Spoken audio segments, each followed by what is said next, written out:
Good afternoon or evening, everyone. Thank you so much for watching Fox News Now. Pilar Arias here with ya. Yes, President Trump is holding a rally tonight in Battle Creek, Michigan. You're going to watch it here live in its entirety. This all happening nearly the exact same time the House of Representatives is expected to vote on 2 articles of impeachment against the president. Again, you're going to get to watch both right here on Fox News Now. The audio will resume at the rally, I promise. It's down now because they're playing some copywritten music.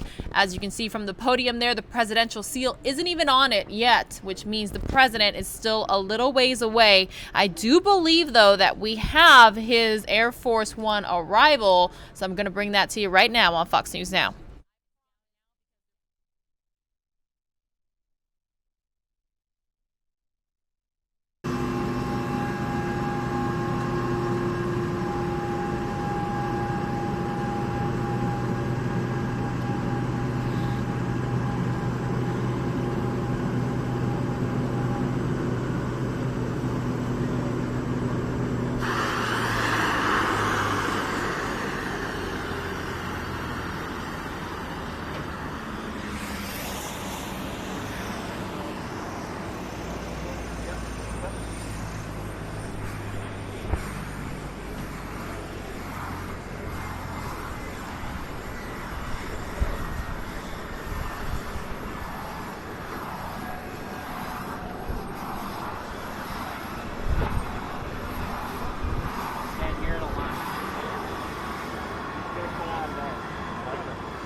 Yeah. I mean, all right, yeah. Back to the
President, how are you feeling? Good. Let's go, guys. Let's go, press. Let's go, press.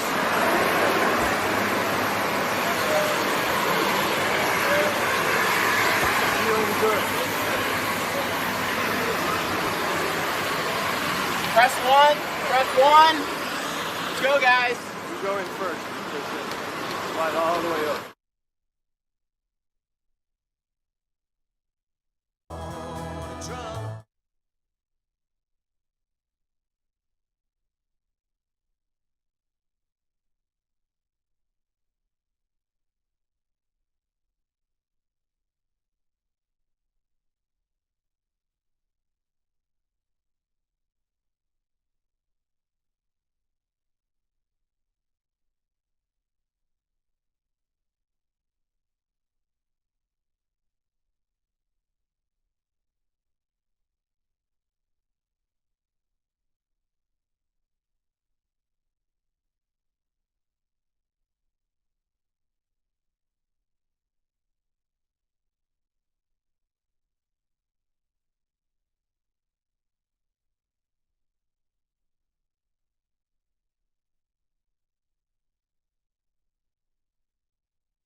Back to Michigan, increasing wages, protecting your private health care, lowering prescription drug prices, doing things that really help Michigan. They want to stop that. They only care about a couple places in America. They think all of us don't matter. It's crazy.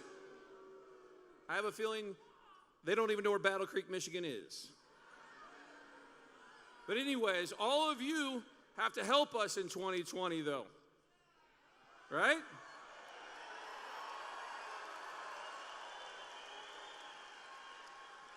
This is a key state. I'm sure you guys hear it on TV all the time. The fake news media wants to say, well, we shouldn't have won anyways. You're not going to win. But we are going to win, and we're going to win because of people like you. Look how full this arena is tonight. And unfortunately for thousands and thousands of your neighbors outside the cold, and by the way, I'm from Florida, it is cold here. It is cold. They are outside, and they are toughing it. I heard a few of you slept outside last night, officially. I want to officially say I would not do that, but I love you for it. I don't even know what sleeping outside in Michigan at 10 degrees feels like. I don't want to know. It's good. But anyways, I need everyone here to do a little homework tonight, and that is, I want you to pull out your cell phone while we're here, and I want you to dial a number. I want you to dial Trump to 88022. Can you say that for me? Some of our competitors, like Biden, don't know their own number, so I want to make sure all of you do. Ours is very easy. Trump to 88022. That's how you get into our programs, to volunteer, to do things.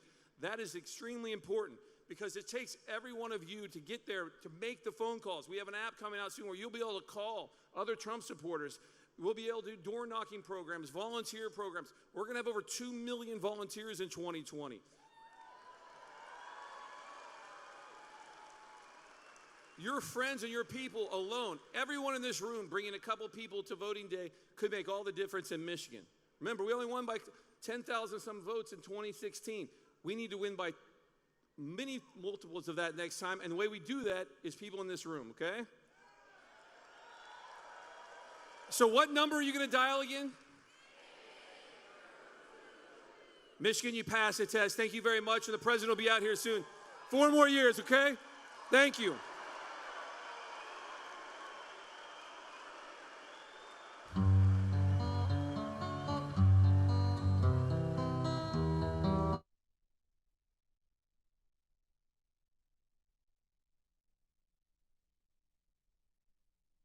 Evening, everybody. Good evening. Thank you so much for watching Fox News Now. Pilar Arias here with you. It is 5:07 right here in Arizona, 7:07 Eastern Time. Any moment now, the House of Representatives is going to vote on 2 articles of impeachment against President Donald Trump. This is the exact same time that he is preparing for a rally, a Christmas celebration in Battle Creek, Michigan. So what does that mean? Hey, Fox News Now has you covered, both streams, impeachment and rally. But guess what? I'm just one woman. So apologies that you all did not get that man's full speech there. But as you can see, there is no presidential seal on the podium just yet. The president just arrived. He's got to get here to this venue ahead of the rally beginning. So yes, it's probably going to be a little bit more time. So excuse me if the audio is not up for all the speakers, but I promise it will be up for the president. Again, we have 2 streams going on right now. Thousands of you watching worldwide. But guess what? Just one Fox News Now host and operator. So thank you for your patience,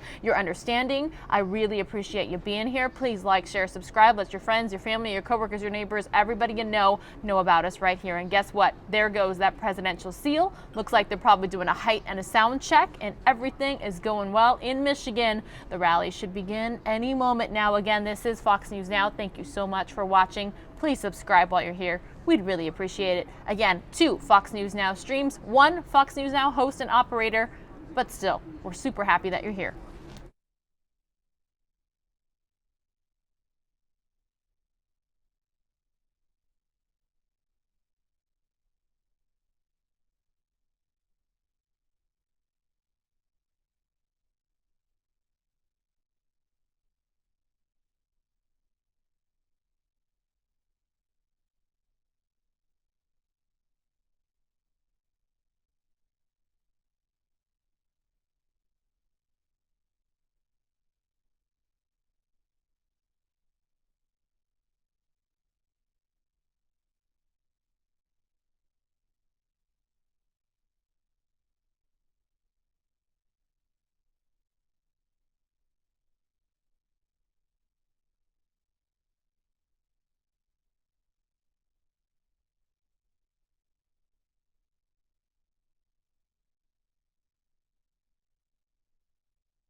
too few to mention.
Well, hello, Michigan.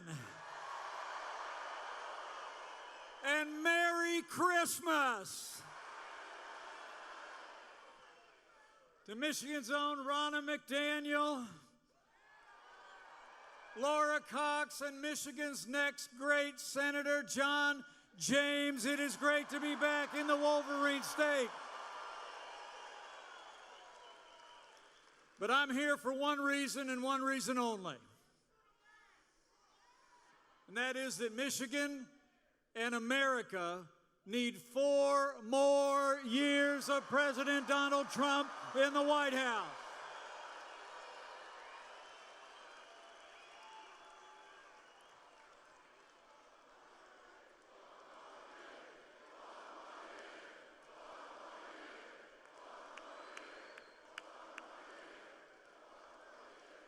You know, I'm here because I stand with President Donald Trump.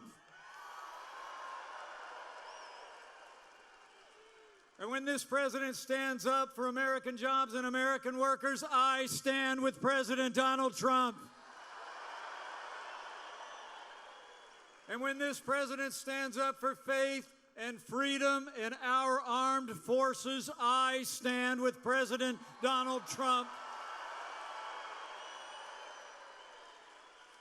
And like all of you gathered here, when this president stands up to the do-nothing Democrats with their endless investigations and their partisan impeachment, we stand with President Donald Trump.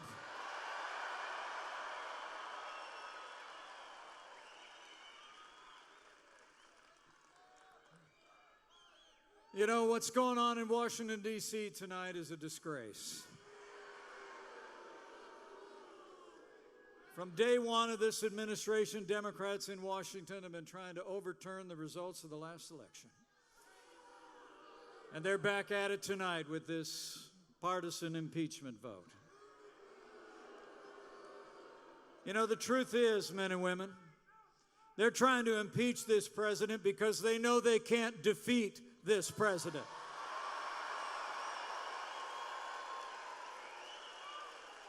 They're trying to run down our president because they can't run against our record. They can't run against his results.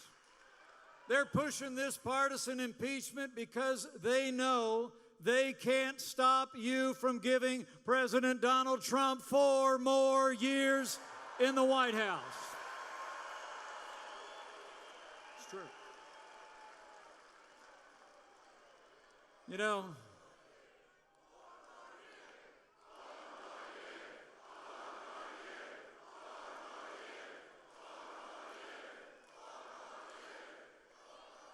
the president said yesterday, Democrats are desperate to distract from the extraordinary progress that we've made under his leadership in our economy, in our military, in our courts, and in jobs, jobs, jobs. You know, despite 3 years of constant resistance and obstruction and this partisan impeachment, men and women of Michigan, we are still winning, and America is winning like never before. I mean, think about it. President Trump promised to rebuild our military, and this president signed the largest increases in our national defense since the days of Ronald Reagan. We secured more money for our military, a pay raise for our troops, and the United States Space Force is here.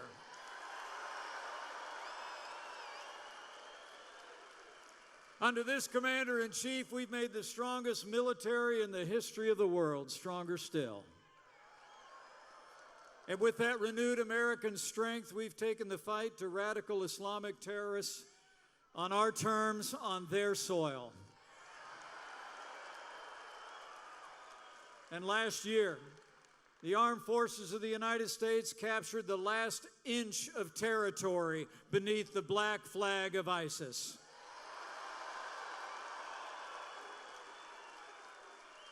And as the world learned just a month and a half ago, U.S. Special Forces took out the leader of ISIS without one American casualty. Al-Baghdadi is gone. And Conan the hero dog is just fine.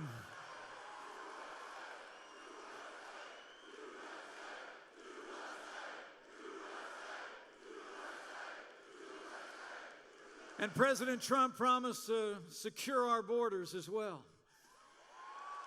We've made historic investments in border security. Apprehensions on our southern border are down by 70%, and we've already started to build that wall.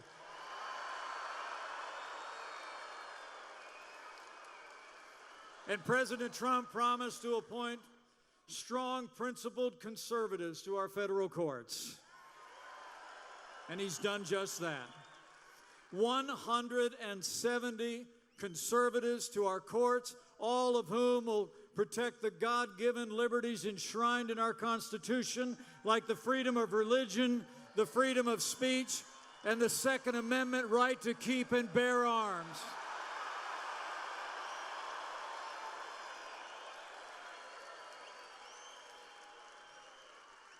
So he stood for our security. He stood for our values and our ideals. And I couldn't be more proud to serve as vice president to a president who stands without apology for the sanctity of human life.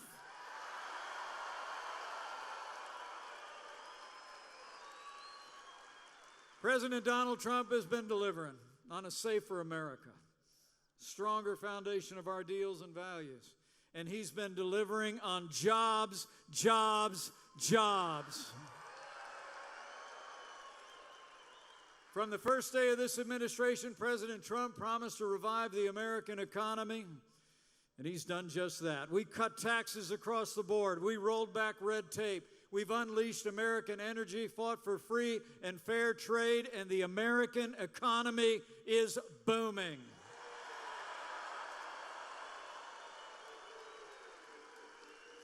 Since Election Day 2016, 7 million new jobs have been created all across this country. Unemployment's at a 50-year low. The stock market is soaring, and there are more Americans working today than ever before in American history.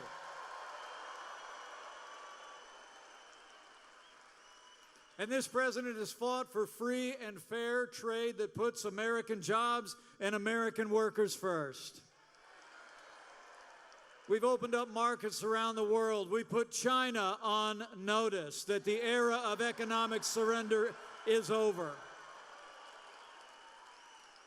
And 1 year ago, President Trump negotiated the largest trade deal in American history. And Democrats in Congress finally agreed to pass the USMCA.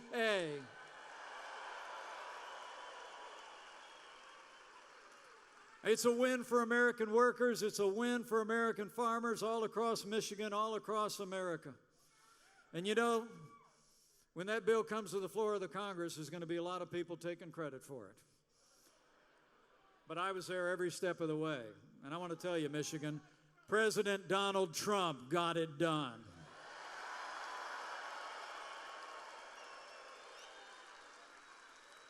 You know, thanks to the president's strong leadership and with the strong support of Michigan's leaders in Congress and all of you, we've made America great again in just 3 short years. But to keep America great, we need you to decide right here and right now that Michigan's going to vote for 4 more years of President Donald Trump in the White House.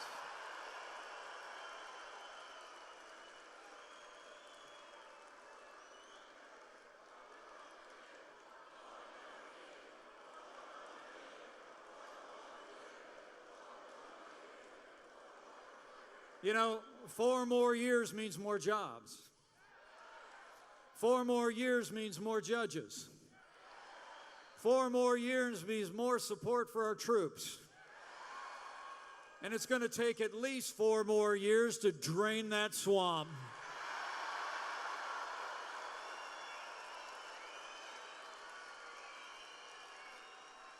You know, the choice in this election couldn't be clearer and the stakes couldn't be higher. Today we have a president who loves this country. He stands by our military, by law enforcement, by our workers, and by our freedom. He never quits. He never backs down. He believes in you and he fights for you every single day. And then you got all these Democrats running for president out there. You know, the truth is today's Democratic Party has been taken over by radical leftists who want higher taxes, open borders, late-term abortion, and socialist policies that would crush this economy. And worst of all, after a sham investigation, tonight the do-nothing Democrats are voting to impeach our president. But don't worry, Michigan. As the president said, voters are wise. They see straight through this empty, hollow, dangerous game. And I know you do. Nancy Pelosi and the House Democrats are having their say tonight.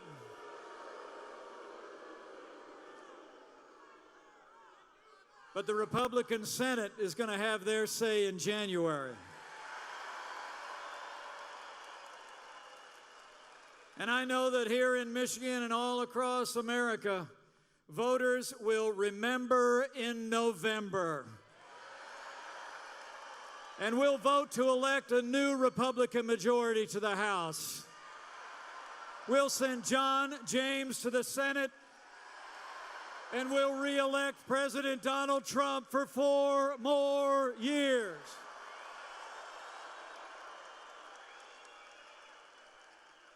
You know, despite 3 years of endless investigations and nonstop resistance, I can tell you firsthand, President Donald Trump has never stopped fighting to keep the promises that he made to the people of Michigan. And now, Michigan, it's our turn to fight for him. So we need you to bring it. Bring your enthusiasm, voice your support, tell your neighbors and friends that Michigan needs President Donald Trump in the White House for 4 more years, and we will get this done in November of 2020.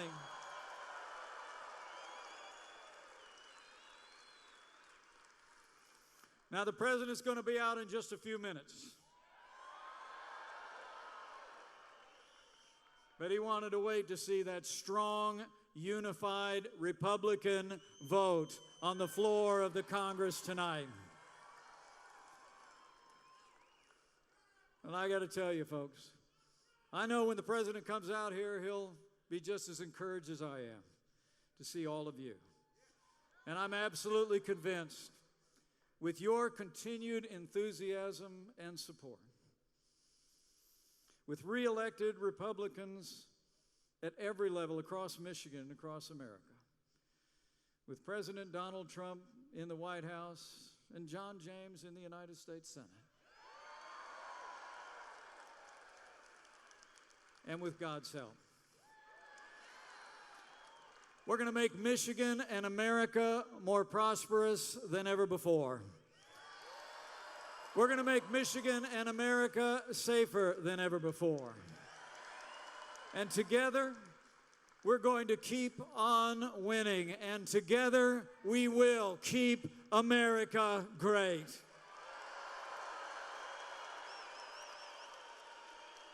So thank you very much, Michigan. God bless you, and God bless America.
From the lakes of Minnesota to the hills of Tennessee, across the plains of Texas, from sea to shining sea, from Detroit down to Houston and New York to LA, where there's pride in every American heart, and it's time we stand and say that I'm proud to be an American, where at least I know I'm free. And I won't forget the men who died, who gave that right to me. And I gladly stand up next to you and defend her still today. 'Cause there ain't no doubt I love this land. God bless the USA.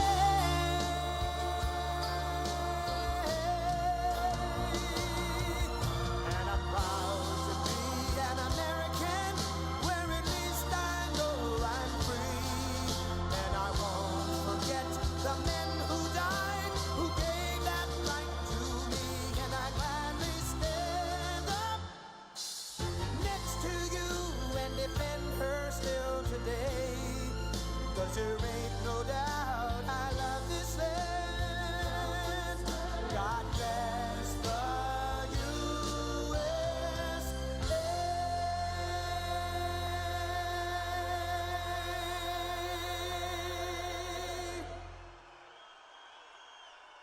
Thank you. Thank you. Thank you to Vice President Pence. He's a good guy. We've done a great job together. And Merry Christmas, Michigan. Thank you, Michigan.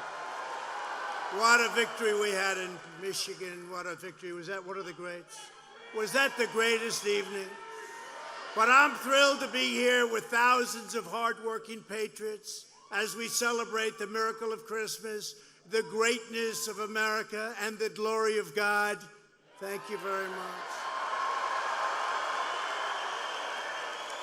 And did you notice that everybody is saying Merry Christmas again? Did you notice? Saying Merry Christmas, right? I remember when I first started this beautiful trip, this beautiful journey, I just said to the First Lady, "You're so lucky I took you on this fantastic journey. It's so much fun. They want to impeach you. They want to do worse than that." By the way, it doesn't really feel like we're being impeached, do you? The country is doing better than ever before. We did nothing wrong. We did nothing wrong.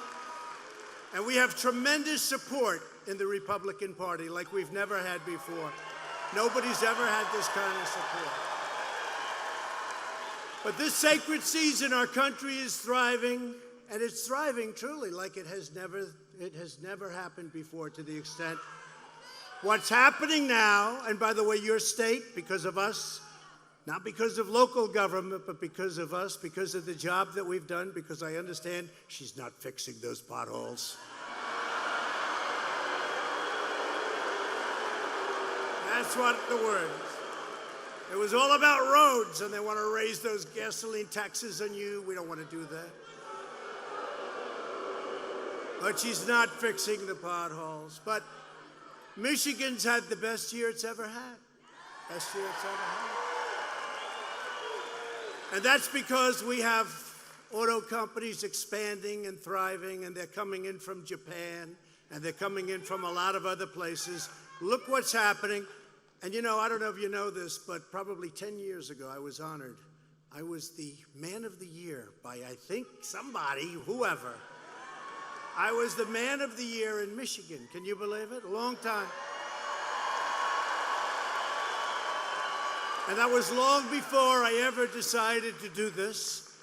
I was happy. I had a beautiful life. What the hell did I do this for? But look how we're doing. Do we love it? I love it. But anyway, I was the Man of the Year, and probably like close to 10 years ago, and I came to Michigan. He said, "You're still the Man of the Year." Thank you. Who said that? Thank you. So I came in and I remember the speech so well. I said, why are you allowing them to steal your car companies? Why are you allowing them to go to Mexico and to go from China, where they come in from China, they build them in China, they sell them into our country with no tax, and you lose your jobs, you lose your factories, the companies leave, and you get nothing. Why are they allowed? I asked that a long time ago, and we've stopped it. We've stopped it. You see that. And we just made the USMCA. We're getting rid of NAFTA, which I think is the worst trade deal ever. And it's very exciting. It's a great deal. It's a great deal. It's going to stop exactly what we were just talking about. It makes it very, very prohibitive. They can do it, but they got to pay a hell of a big price to do it. And history has proven that stops them. But we have a great USMCA that we negotiated with Mexico, with Canada. Now, from the standpoint of the farmers, you know what's going on. We had tremendous trade barriers in Canada. We had a tax on dairy products, 297% tariff. Nobody talked about it with Canada. And we had some really bad things with Mexico. We now have a wonderful deal. And if we didn't have a good deal, you know what I would have done? What? I would have put tariffs on both countries, and that would have been it, right?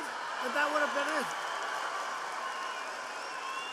Unfortunately, the deal's been sitting with Nancy Pelosi for a long time, and what happened? And she had a lot of pressure, especially from manufacturing areas, farm areas, a lot of pressure to sign it. So here's what happens. So I get along with labor. You know, I had a lot of union labor vote for me, tremendous amount of labor. In New York, where I come from, we have a lot of unions, and that's okay, that's fine. So we left a little stuff for the union because we figured to get it signed, we'll give a little bit, and we did it. And we have one great deal, and now you have the Democrats trying to take credit for this deal, and that's okay. Whatever it takes. For 7 months it sits. They don't do anything. We give, and by the way, I spoke to the unions the day before. I say, fellas, you got to get it done. And you know, and union labor loves me, and I love you too, sir. I love you too, sir. So we have a great deal with Mexico, with Canada, and it is true. I say it out loud because I say it to them right now. If they ever wanted to break the deal, that's okay. If somebody wants to break a deal with me, you always have to have an alternative, right? And this country, the deals we made, you know, we did a deal with South Korea, that's great. We did a deal with Japan, $40 billion deal with Japan. And that was just a little piece of a deal, okay? That was a piece of a deal. And I said to Japan, look, you got to make this deal, or we're going to put a 20% tariff on the cars, and that's more money than anything we're talking about. So we have, that's all right. That's all right. That's all right.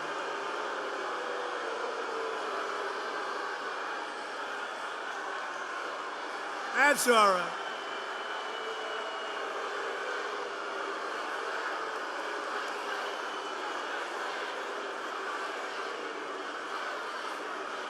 Get her out.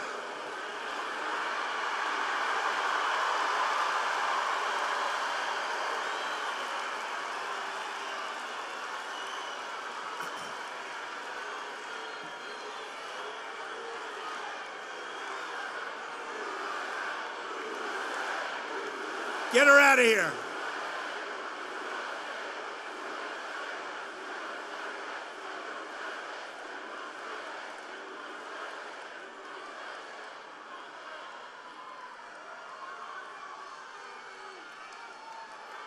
Oh, well,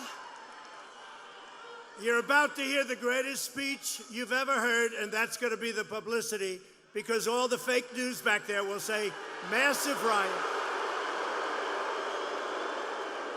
Massive riots. Fake news. But seriously, look, they won't say it. They won't say it. Because when we have protesters all in favor, they don't talk about it. But there's a slob. There's a real slob. Wait. Wait a minute. She'll get hell when she gets back home with Mom. But But she made, look, she screams a little bit, and you know what I like to do? Avoid them.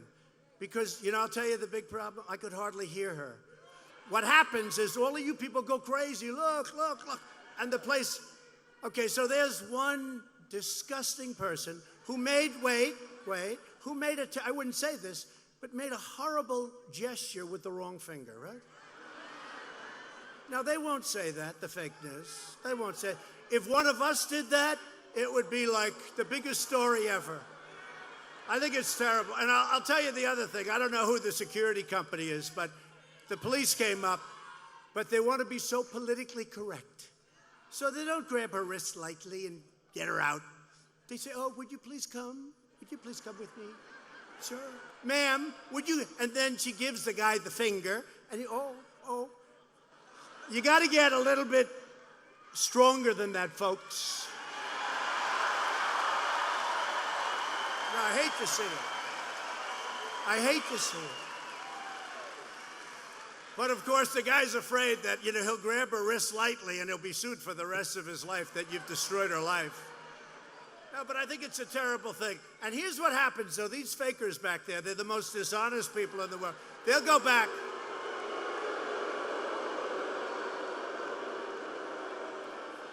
This is one person who made a horrible gesture only because the security man let her have so much time. And usually, I have to say, the police do an incredible job. It's incredible. They do it so quick. And they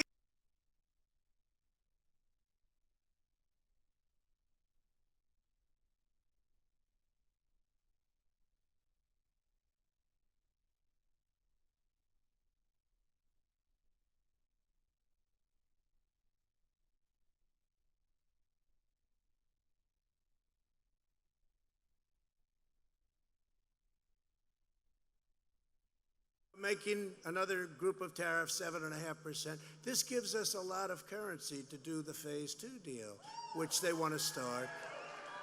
But we're taking in billions of dollars, and to help the farmers who were targeted, 16 billion and 12 billion the previous year, helps the farmers. So you know what we do? Out of that big check that we get, that money flows into the Treasury, right? Out of the big check, we gave the farmers $16 billion and $12 billion for the previous year. And you know the incredible thing, and I was with a lot of farmers. I was with a group of 36 farmers at the White House. You know what they said to me? I said, don't worry about it. We're going to take care of you guys. And I used a bad word. You know what word I used? We're going to get you a subsidy. And they said, this is 2 years ago. I said, how much were you targeted for? This was the first year. 12 billion, sir. The second year was 16. They were targeted. That's what they didn't get from China. So I said, it's all right, we're going to give you a subsidy of the same, and we're going to take it out of the tariffs, and we're going to have billions and billions of dollars left over. And they said, sir, we don't want money. We just want a level playing field. I've never seen that before. I've never seen that before. True. They just want to be able to have a level playing field. I thought, because, you know, I sit at a lot of those meetings, and whether it's countries or whether it's companies, everybody wants money. The farmers just wanted a level playing field. But we took good care of our farmers, that I can tell you. And we made the largest ever investment in our military, $738 billion all made in the USA, right? All brand new. So we will have invested in our military since I'm here, which is less than 3 years. Our military, by the way, in all due respect to the previous 2 administrations, our military was depleted. It was depleted. It was in bad shape. We had fighter jets that were 35 years old. We had planes that were 60 years. You heard where the father flew them, the grandfather flew them, and now the young son comes in. We've got the best equipment in the world. Now, spent $2.5 trillion, made in the USA, $2.5 trillion. We will shortly, that'll be all finished. We're going to have the greatest, we have the best planes. We're going to have the best ships. We're building a lot of ships now. We're building the most powerful weapons in the world. Now, we don't want to even talk about it. We never want to use them. But you know the way we're not going to have to use them is if we have them. We're building submarines, the power of which nobody's ever seen before. Nobody's ever seen before. You know, it's funny, we have these companies come, and I like to make good deals, you like to make good deals. That's what we do, right? So these really countries that come in, prime ministers, presidents, sometimes dictators, those we can't deal with too much.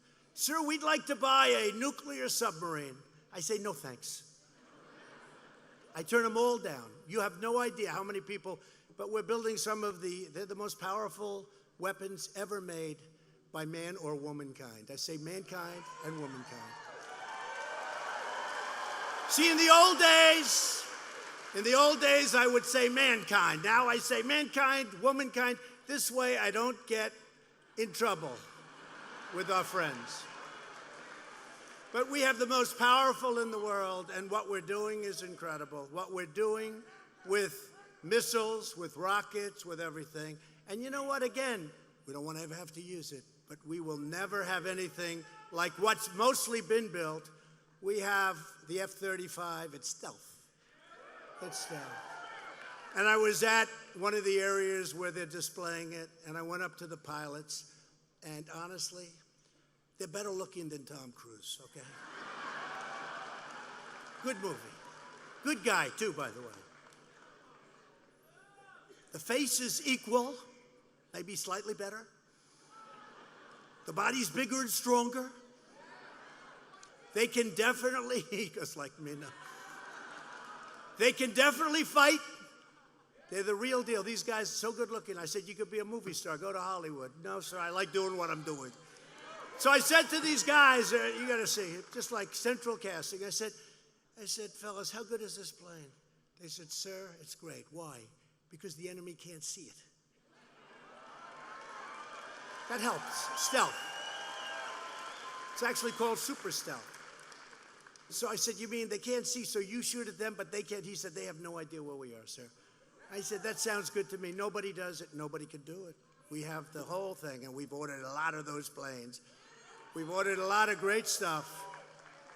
And I won't tell you the story, but very early on, I thought we were going to have a problem someplace. And one of the generals came up to me and said, sir, don't go. Don't do it. Why? We don't have the ammunition. And I said two things.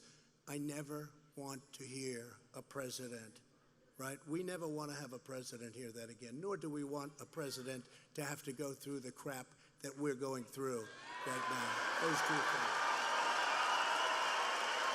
But, you know, another thing we did, which to me is such an incredible thing to have done, it's such an honor. So our last U.S. Armed Forces, the last branch was the Air Force, right? That was many, many decades ago. We are now building, and we have now gotten funding for the 6th branch of the United States Armed Forces, the Space Force. The Space Force.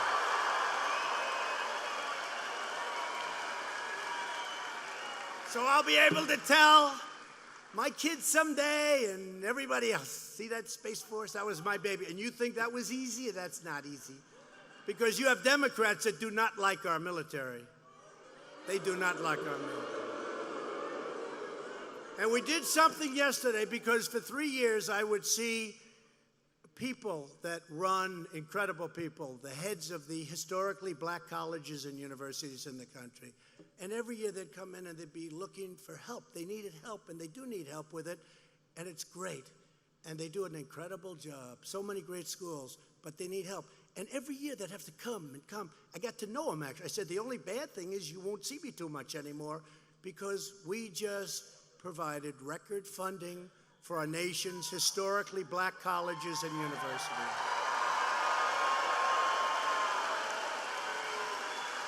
Right. And it's long term. They're not going to have to come. So I said, look, you know, we could do it. Will we do it every year? Or we'll do what we have. What do you want? They said, let us just have it. So we'll miss them, but they are great people. They've done an incredible job. And our extraordinary jobs boom, which created another 266,000 jobs last month. And then you add the undercount from the previous 2 months, you're close to 300,000 jobs. And you know, they said, if you're a business watcher, which I am, I love watching business, but they said they were guessing could be 70,000, could be 80,000, maybe 90, maybe 110, somebody said. Then the number comes out, 266,000 with an adjustment. Remember about 4 months ago when we had one little period, right? We had one little period where there was a little downturn. They said, oh, we think we're going into a recession. I said, don't worry about it. We think we're going into a recession. They were willing to lose their wealth. They were willing for their stocks and whatever the hell they own. What do you guys own back there? Let it go. They'll go bust. They don't care. Anything to get rid of us. Not me, us. And you know what? Then all of a sudden, and now for the last couple of weeks, we've set brand new records in the history of the various stock markets.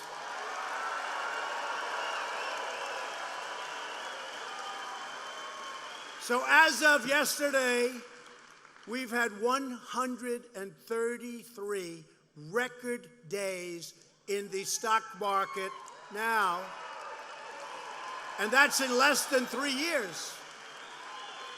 So when I see that, I don't care, because I'm not allowed to have stock. I can't have stock.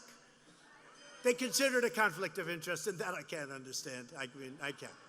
But you know what? I'll tell you what I see tremendous job growth because we're setting records.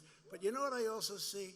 The 401ks, where people are up 90%, they're up 97%, they're up 82%. I tell you this story all the time. I mean, I have people coming up to me. A man came up, a policeman. I've told this story, but I've had many, so many times. But this guy in particular, because it was early. And that was a year ago. That was a long time ago. Right now, it's much higher than that. But he said, sir, I want to thank you. My wife thinks I'm a loser. All my life, we never did well with the 401ks, with stocks. Everything I invested, I'm up 72%, sir.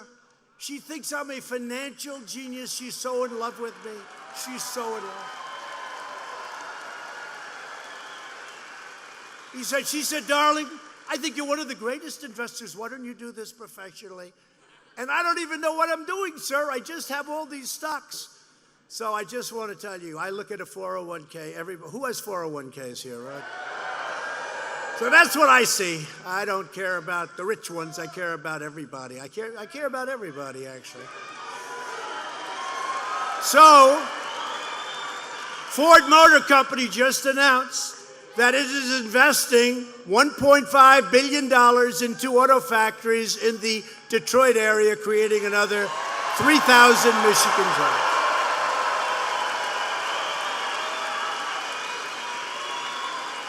And that's on top of the many other investments we've gotten from Japanese companies, car companies, and other companies. But they're all coming in, and a lot of them are coming to Michigan. And I say, hey, go to Michigan. Sometimes they'll go south, and that's okay, whatever. I want them in this country. But ideally, I want to fill them up. We're doing so well in Michigan with the auto companies now. You're back. You're back. So you're back. Very proud of you. Very proud of you. But while we're creating jobs, fighting for Michigan workers, and achieving numbers that you've never seen before, incredible victories for the American people are happening. The radical left in Congress is consumed with hatred and envy and rage. You see what's going on. I'll tell you, these people are crazy. You ever hear it's the economy, stupid? You know, that was Clinton saying, if you have a good economy. I have the greatest economy in the history of this country. And nobody talks about it. Nobody talks about it. You know, if you're a Democrat, they say, oh, it's the if the economy's any good. And let me just tell you a little secret. If crooked Hillary would have won, your economy would have crashed. You were going down. The regulations were taking it down. The taxes were taking it down. Instead of being up 92% or whatever you're up, a lot, you would have been down, you would have been in less than half. It was crashing. For all those people that would say, oh, it's the Obama, let me tell you something. You were dying. And if you look at that first period of a couple of months, it was a disaster. But it was heading south. As sure as you're standing, and I'm sorry we couldn't get you seats, we didn't have any room. And by the way, 20,000 people outside had to leave. You know? It's so cold outside, we told them, don't worry about a screen, go home. Go home and watch. But we had, this is about a 5,500 seat arena, and I said to my people, why so small? Are we spoiled? I watch these guys come in, like Biden. He has a big rally, and they get 93 people show up. No, it's true. I don't understand it. And did you see the new polls from USA Today came out? I'm killing everybody. And they hate me. USA Today hates me. USA Today hates me. But there's a poll, we're beating everybody. But, so Biden has this rally, like, you know, they got 200 seats. But only a small number of people. So you know what they do? They set up a round table. So think of these people. They come in, they think they're going to listen to a speech. They end up sitting on a round table discussing. They must have been happy, right? We don't have enough room for round tables. I'm sorry, Father. No, they set up a round table, but I think we're doing great. And you know, how do you beat what we've done? With the economy, with our great vets, with choice. You finally got choice. They've been trying to get it for almost 50 years.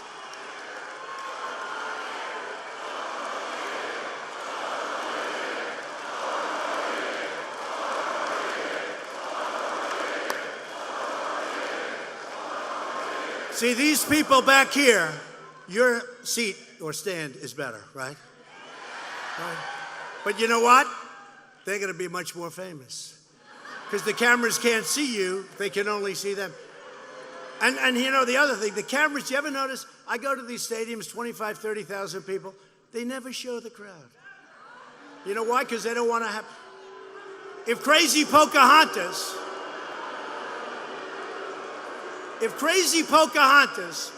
goes to the middle of Central Park or whatever park, she's in Manhattan, you got me, and people, I mean, I could have Barron Trump go into Central Park and he'd get a crowd that would be just as...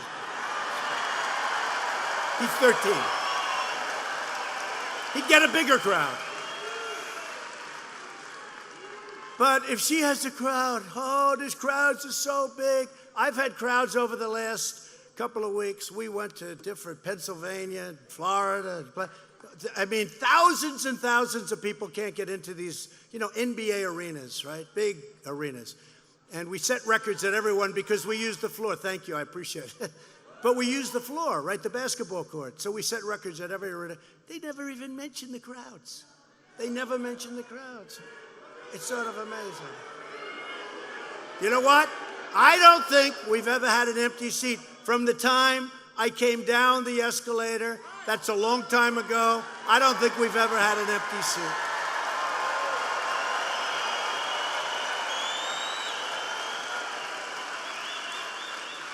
Now, what the crooked media does, though, if you got like over here, look how packed it is, and there's thousands outside, but please go home, you're going to catch a pneumonia. But here's the thing. If this man and that beautiful woman happen to get up because they want to go to the bathroom, those cameras will turn to those two seats, and they'll say, Trump was unable to fill up the arena. You know? I always get nervous when I see I know they're coming back. Nobody ever leaves our speeches. Because is there a better place to be in the world than a Trump rally? No place. No place. But every time I see a man get up, I see a beautiful woman with a baby, and they're getting up, the baby's going crazy, and they're getting up. They're going to take it, but I know they're going to be right back. And I say, fill those two seats. I don't want them to see it because they'll say, couldn't fill up the arena. These are truly dishonest people. Okay. After 3 years of sinister witch hunts, hoaxes, scams, tonight the House Democrats are trying to nullify the ballots of tens of millions of patriotic Americans. Capped off with one of the greatest election evenings in history. Was that the greatest? Remember when they all said, no, you can't win Michigan, you can't. And then I did one in Grand Rapids, right? Grand Rapids. And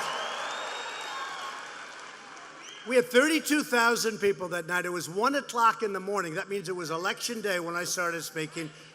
Hillary, Barack Obama, Michelle Obama, and Bill Clinton. They did an emergency trip.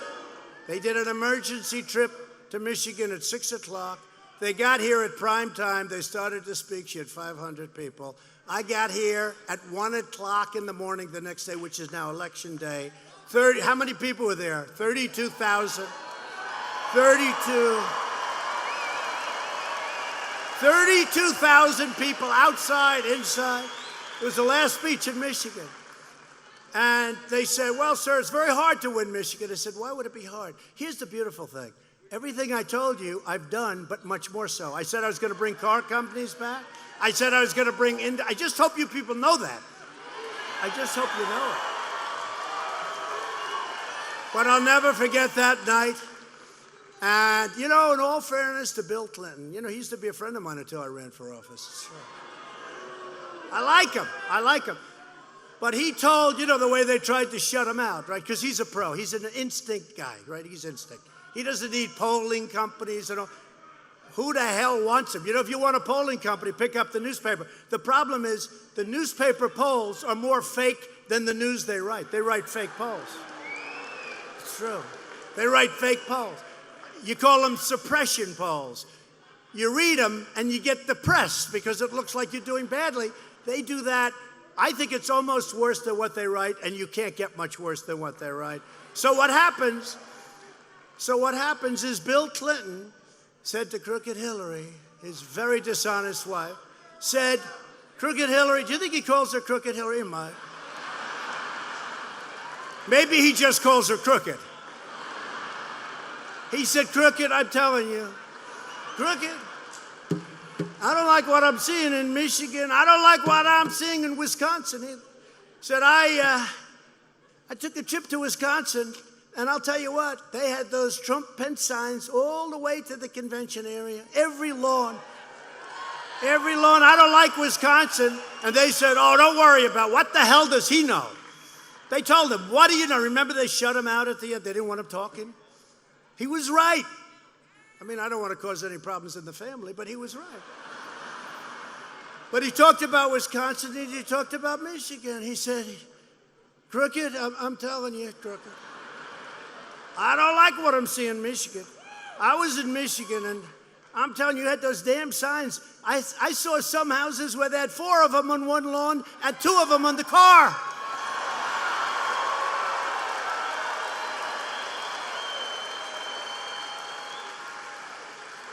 And he said, you horrible human being, you better start listening to me because you're going to get your ass whooped. And you know what happened? She didn't listen, fortunately. And she didn't come to Michigan enough. And she didn't come to Wisconsin, I think, at all, right? Because her polling data looked good. It looked good to me, too. Every time I went there, we had these crowds. So we won Wisconsin. We won Michigan. And the great Ronna McDaniel. Where is Ronna? Where's Ronna? Ronna. She was so horrible. I didn't know her. Ronna McDaniel. And she was so aggressive. She kept calling and said, could you please come out to Michigan? I said, who the hell are you? And I said, what do you mean, another trip? So anyway, we had these big crowds. I made it again. Then finally I said, 2 weeks out, I said, Ronna, no more. We're going to win it or we're not. No, okay, I promise. 2 days later, I get a call. Sir, could you please come out to Michigan one more time?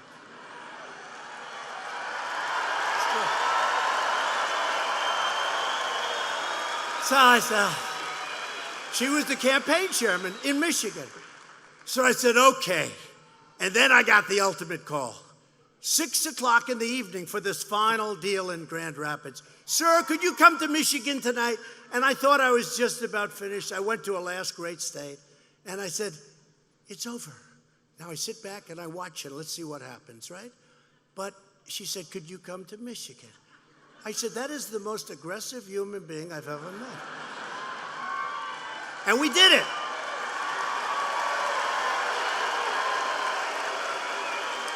And we won Michigan.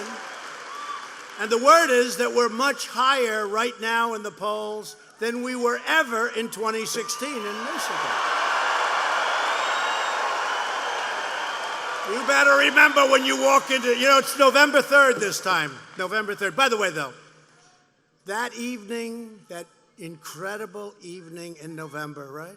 One of the biggest nights in the history of television. You never hear them say it, so I might as well. That election, and my debates, you see their debates are dying. Who wants to watch Buttigieg? Buttigieg. You know that you pronounce it, they say, I heard some guy saying, no, because it's an unpronounceable name. That's why they call him Mayor Pete, right? Mayor Pete. Mayor Pete. Mayor Pete! I've had you up to here, Mayor Pete. No, Buttigieg is leading. How does no, you say it this way. You say it, they call him Mayor Pete because nobody can pronounce his last name. That's the only, people think it's such. By the way, you know what? I'm not going to say bad things about him. You know what? I'd love him to win. I thought I knocked off Pocahontas. I did it a year too early. A year too early. I give her credit. She then started to come back. I don't think she's going to make it, though. She's gasping. She's gasping for air. But I saw them pronouncing Buttigieg. And they said, here's what you do. Boot, edge, edge. Say edge like the edge of a building. Edge, edge. Boot, edge, edge. Alfred E. Newman. You got to be older to know what that means.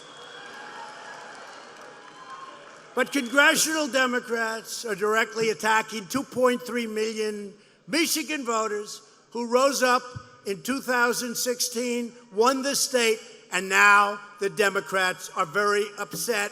They want to get Michigan back. They just don't know how to do it because they didn't do a thing for Michigan. They didn't do anything for Michigan. You just lost. All they did was take away your companies and let them go to Mexico and other places.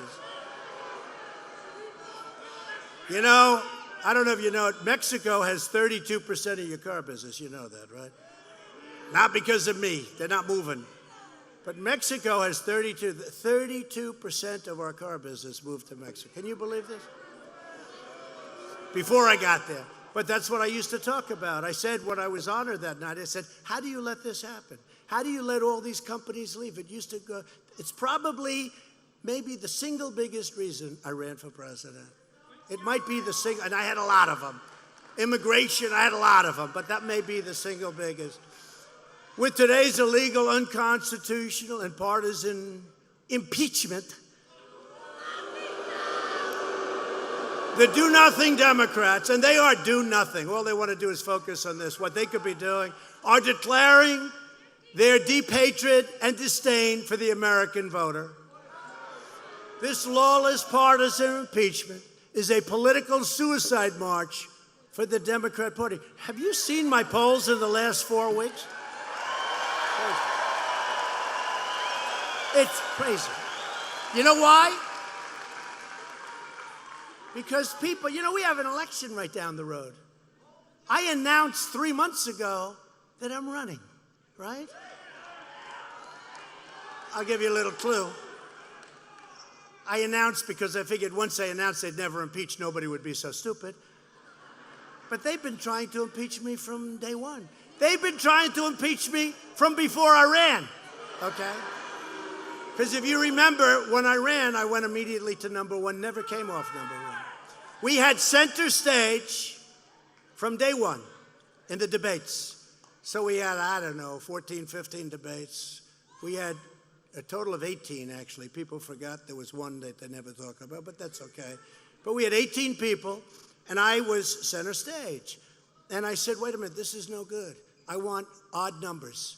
because if you're center stage, if you have a 10, that means 2 people are in the middle. So I said, make it 11 or make it 9, okay? Or I'm not showing up. And generally they did it.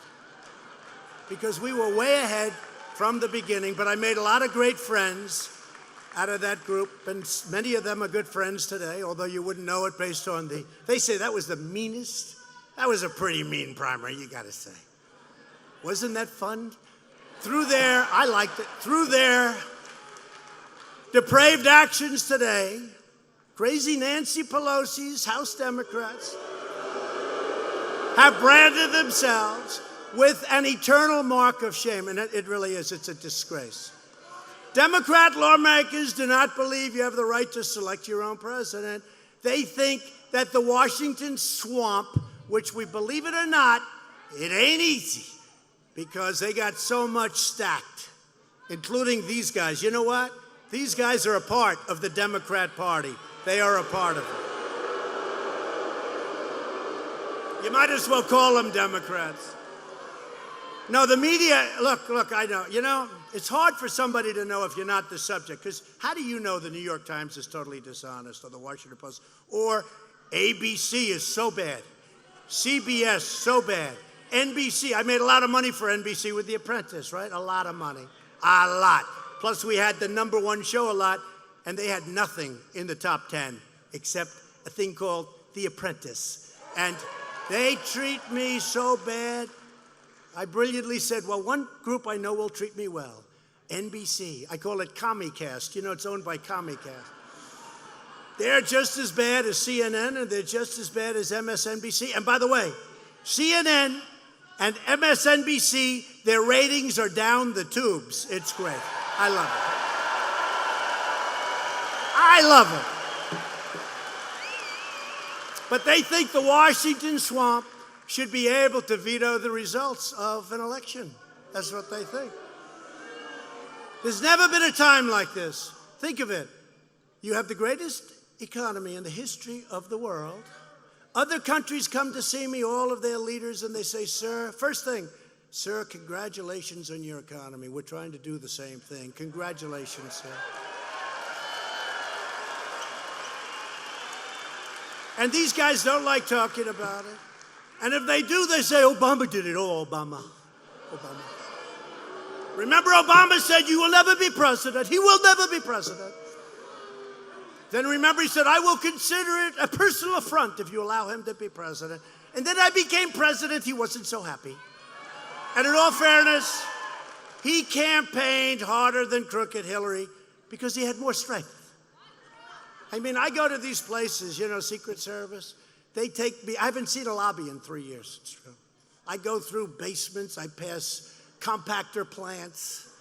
I know more about compactors from this job. I don't see lobbies. I say, fellas, you think you could ever maybe take me through a lobby? No, sir. But I'll tell you what, I go upstairs, downstairs, all around. They're taking me up 3 flights, go down 1. I said, are we almost there? Yes, sir, another 4 flights. And I say, you think Hillary could do this? I don't think so. They'd bring her back home. She wants to go to sleep. And now I hear she wants to run again. Wouldn't that be great? Oh.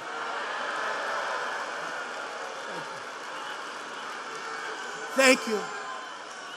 Oh, would we love that? You think the Democrats are screwed up? Wait till that happens. Wouldn't that be? Oh, there's my guy.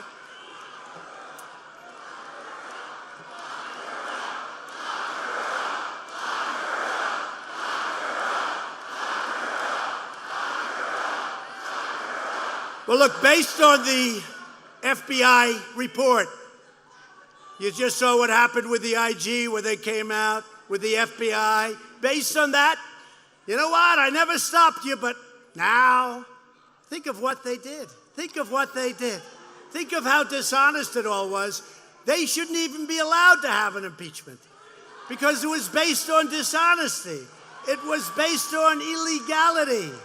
She went out and they paid for a fake dossier. They gave money to foreigners to write a fake dossier, totally disproven, totally fake.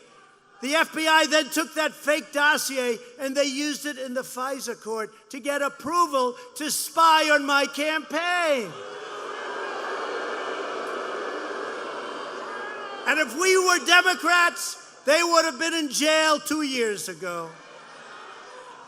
It's a disgrace. Think of what they did. So they used this fake dossier, and they brought it before this big deal court. It's a big deal, the FISA court. And they said this stuff, and they lied about it. Because Comey, who's another beauty, did I do a great job when I fired his ass? What a great job. Oh, no, they had bad plans. No, I did a great thing. That was like throwing a rock at a hornet's nest.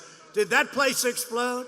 And then we learned about Lisa Page and her wonderful lover, Peter Strzok. I love you, Lisa. I love you more than anybody in the world. I love you more than anybody in the world. Causes problems with the wife, but we won't talk about that. Those tapes didn't work well. Now, how about those statements, right? And then they say, in all fairness, I really like the report, but how does the Inspector General say? Because don't forget, he was appointed by Obama. So I'm not knocking him because he gave us a lot of nuggets, but we had a lot of those nuggets. How does the Inspector General say, you have these horrible, he's going to lose, isn't he? He's going to lose. Or she's going to win 100 million. Do you see all the zeros? It was like, I'm looking, I think it's 100.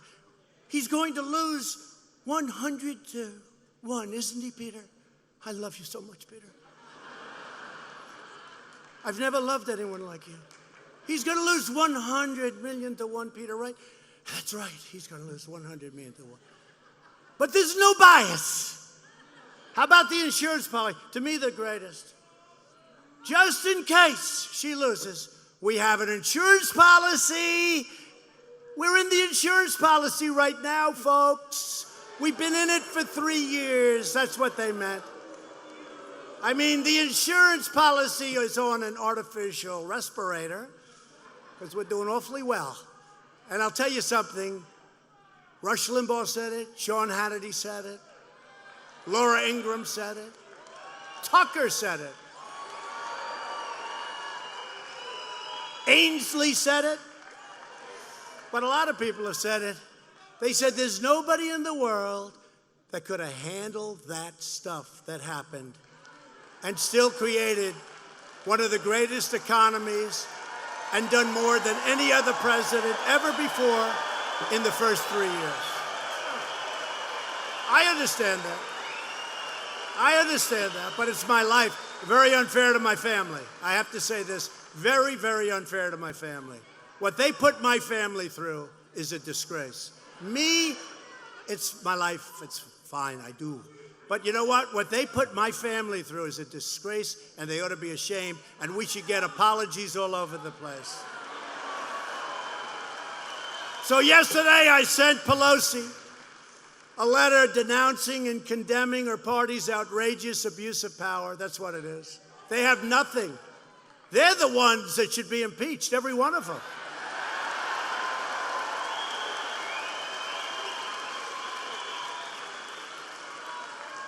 I mean, you got this guy Schiff. He makes up a statement, and he goes in front of Congress where he has immunity. And he makes up a statement from me that's totally fictitious, totally out of thin air, the worst statement I've ever heard. Many people saw it. I had a person 2 weeks ago who said, I didn't love the statement you made. I said, really, didn't you read the transcripts? I always say, read the transcript. But didn't you read it? No, I heard it on television. I watched Adam Schiff. He made it up. I then sent him the transcript. He said, oh, now I feel better. That's perfect. I call it perfect. He called it perfect. Everyone calls it, if you read it. But here's the thing. He makes up this statement, and it finished. Didn't he have 8 quid pro quos? 8. Could you imagine you're dealing with a country, and you say 8 times that you got to do something. The first time, they say, well.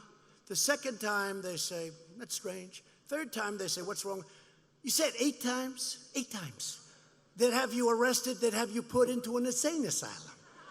But he actually said, I think he said 8, not 7, 8. And then he finished with, don't call me, I'll call you. Can you imagine? The President of the United States, don't call me, I'll call you. You know what that is? That's a mafia statement, okay? That's the head of the mafia saying, don't call me. This guy actually said that. And then he walked away, and people became incensed because they knew that wasn't the people that read the thing. Most people believed him because, you know, he's a corrupt politician, 100%. No, he's a corrupt, and then I see him. By the way, you ever see this guy? He walks up to the mics. I mean, we're not, in all fairness, look, I don't want to be, because with Me Too, I never even think about looks anymore, okay?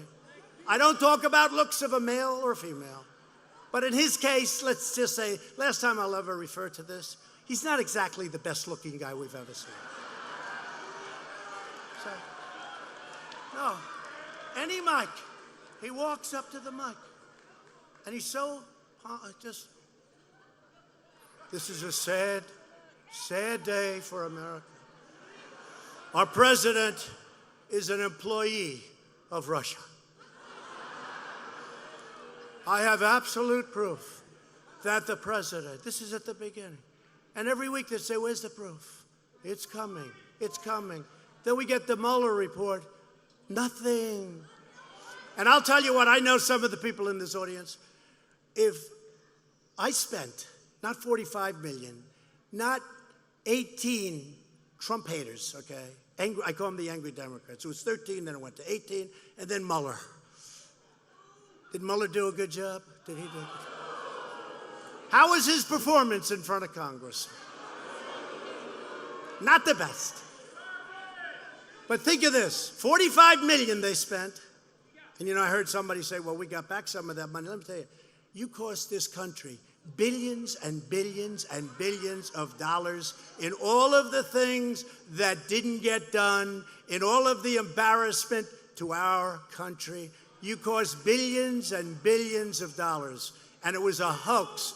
But this guy Schiff, I have absolute proof. I have this, I have that, I have that, this, that. Anytime he sees a camera, and he's stone-faced, right? Stone-faced. He's a pathological liar. He gets up, and I've never seen anything like it.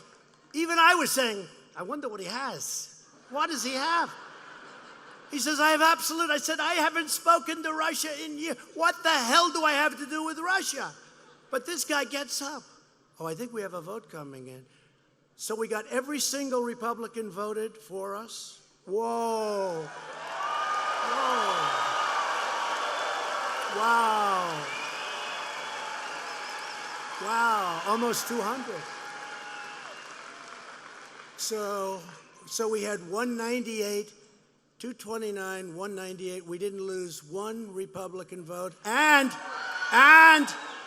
3 Democrats voted for us, Haley. Haley! Wow. Thank you, Haley. Great job. Wow. The Republican Party has never been so affronted, but they've never been so united as they are right now, ever, never. And I know the senators, and they're great guys, and women too. We have some great women, we have great guys, they're great people. They love this country. They're gonna do the right thing. They're gonna do the right thing. So I said in my letter to Pelosi, I love that. You know, usually there's 1, 2. The Republicans, look, I've said it for a long time. The Democrats are lousy politicians. They really are. They've got horrible policies, open borders, crime is fine, drugs pouring through. I mean, think of what they do. Sanctuary cities, they love sanctuary cities, you know. They're lousy politicians, but they have one thing, 2 things. They're vicious. They're the most vicious people. The Republicans aren't as vicious. They may learn to be vicious after going through this stuff. But the other thing, the Democrats always stick together. Now think of it. 3 Democrats went over to our side, no Republicans. It's unheard of.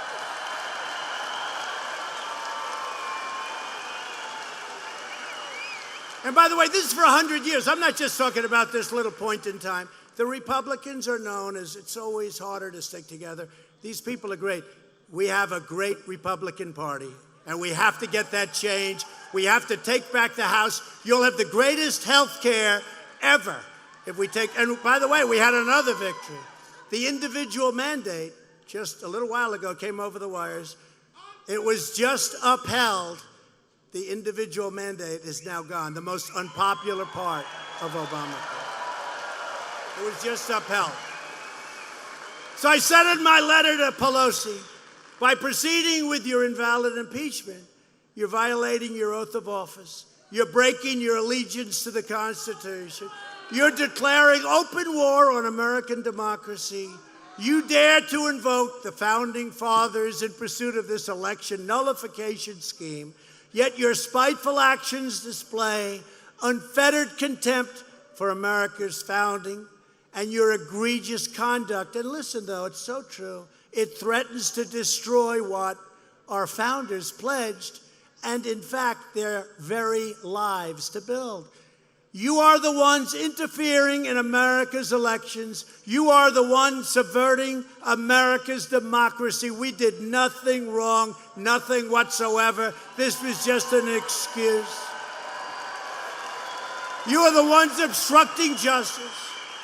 You are the ones bringing pain and suffering to our republic for your own selfish, personal, political, and partisan gain. They're bringing pain. The work we could be doing on lowering drug prices, on getting rid of these horrible, horrible situations. You know, in the border, the woman is okay. Is she okay? Okay, thank you very much. Thank you. I mean, some of these people are waiting here for 3 days, right? Thank you. They'll come back. Come back. Thank you. Merry Christmas is true. But what they've done with this perversion, it's perversion. And when you watch some of these people get up and speak today, they don't even listen. Oh, you have violated the Constitution. Well, what has he done wrong? Well, we don't know that. They don't even have any crime. This is the first impeachment where there's no crime. I say, tell me what I did, please. Well, we don't know. You violated the Constitution. You had Turley, who's smart, Alan Dershowitz, these guys, all of them. They say there's no crime. There's no crime, all right? There's no crime. I'm the first person to ever get impeached, and there's no crime. I feel guilty. You know what they call it? Impeachment light. It's impeachment light. That's why, you know, with Richard Nixon, I just see it as a very dark era. Very dark, very, you don't even like to think. I don't know about you, but I'm having a good time. It's crazy. But I also know we have a great group of people behind us in the Republican Party. We really do. Maybe I wouldn't feel the same way, but we have a great group of people behind us. We had it in the House and we have it in the Senate. They're doing a great job. So I'm not worried. I'm not worried because it's always good. When you don't do anything wrong, you get impeached. That may be a record that will last forever. But you know what they have done? They've cheapened the impeachment process. And now anybody that becomes, this is a sacred position. Anybody that becomes president, I mean, they could have a phone call and they get impeached. So if the Republicans, if you had a Democrat as president, we have a Republican House, they don't like the guy for whatever reason or the woman, they impeach the person. It's cheapened it. It's exactly what our founding fathers didn't want, and they said it could happen, and it's happened. But I know one thing, Americans will show up by the tens of millions next year to vote Pelosi the hell out of office.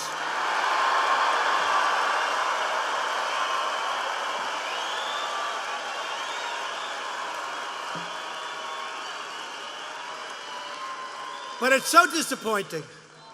I see a woman, Carolyn Maloney. She's a long time, nothing much, believe me. She's a congresswoman from Manhattan, East Side. I was with her, her first race, I helped her. She was always so nice. Oh, thank you, thank you. I made lots of contributions over the years. You know, in New York, if you're not, it's like purely Democrat, especially Manhattan. So what happens, I make lots of contributions, years and years and years. I go run. The first person I see, Carolyn Maloney. I raise my hand to impeach. Well, give me back the damn money that I've been paying her for so many years. Let her pay me back all the money. Let her pay me back all the money. Then you have this Dingle. You know Dingle from Michigan? You know Dingle? You ever hear of her, Michigan? Debbie Dingle, that's a real beauty. So she calls me up like 8 months ago. Her husband was there a long time. But I didn't give him the B treatment. I didn't give him the C or the D. I could have. Nobody would have, you know. I gave the A+ treatment. Take down the flags. Why are you taking them down? For ex-Congressman Dingle. Oh, okay. Do this, do that. Rotunda, everything. I gave him everything. That's okay. I don't want anything for it. I don't need anything for anything. She calls me up. It's the nicest thing that's ever happened. Thank you so much. John would be so thrilled. He's looking down. He'd be so thrilled. Thank you so much, sir. I said, that's okay. Don't worry about it. Maybe he's looking up. I don't know. I don't know. Maybe. But let's assume he's looking down. But I gave him A+, not A, not B+, not B. I gave him the A+. And she called me so nice. Oh, I won't go into the conversation because it's not fair to do that. But all I want to say is, let's put it this way. It was the most profuse thank you that you could ever get. On a scale of 0 to 10, it was a 10. Okay, so that was what, February or something. Now they talk about this phony impeachment. And she's out there, well, we have to look seriously at our president because he may have violated the Constitution of the United States. And I can't be happy with that because I love our country. I love this and I love that. She loves everything. And I said, she's a no. Okay? No, but I look at her and she's so sincere. And what happens? I vote to impeach Trump. And you know what? I didn't say, who the hell knew this was even going to come up? I went through the whole Mueller hoax. They did this big report. I was totally exonerated. They didn't even bring it up at the impeachment because I was totally exonerated. If they saw one little kernel, one little quarter of a sentence, look what they did with one word. Remember this. What did I do? What did I do? It's us. But they don't say it that way. They say I. They read it totally different. You know, Schiff and his band of thieves. They read it. Now I say basically, very simple. Do us a favor. Our country. Do us, not me. Our country. And then, what do I say? I say, the United States Attorney General of the United States could speak to you, would be great. Okay? Because it's known for major corruption. In fact, the new leader of Ukraine got in on a platform where he looks for all of the problems of dishonesty and everything that was going on in Ukraine, right? He looked for it. That's how he got into office. He got into office that way. So we take it, and they repeat it 1,000 times, and they never say it with the right. So I go wild. And we start, and the Republicans have got it right. Now we always correct them. But I use the word us. Us is the United States, our country. And then it actually says, I think, comma, country. But they don't say that. They say, do me a favor. How many times have you heard it? Where they say in a speech, and then the president said, do me a favor. Well, that's not what I said. I said, do us a favor, our country. And then I said, the Attorney General of the United States. I didn't say my campaign manager, okay? I said the attorney. And these people want to impeach the President of the United States for that? Oh! And then what happened, right? Then what happened? So then the President of Ukraine, who's a quality person, said there was no pressure exerted whatsoever. That was a killer for the Democrats, right? Then his foreign minister said the same thing. He said, there was no pressure exerted whatsoever. There was no pressure. That's a killer. So now, did you see what the Democrats did a couple of days ago?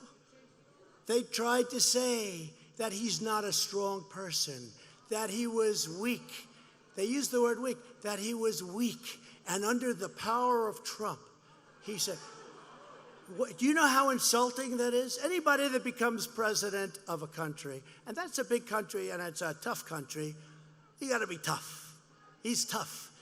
But so what they're saying now is he was weak because the wording just doesn't fit, okay? These are really dishonest people. And if the press was fair, this thing never would have happened.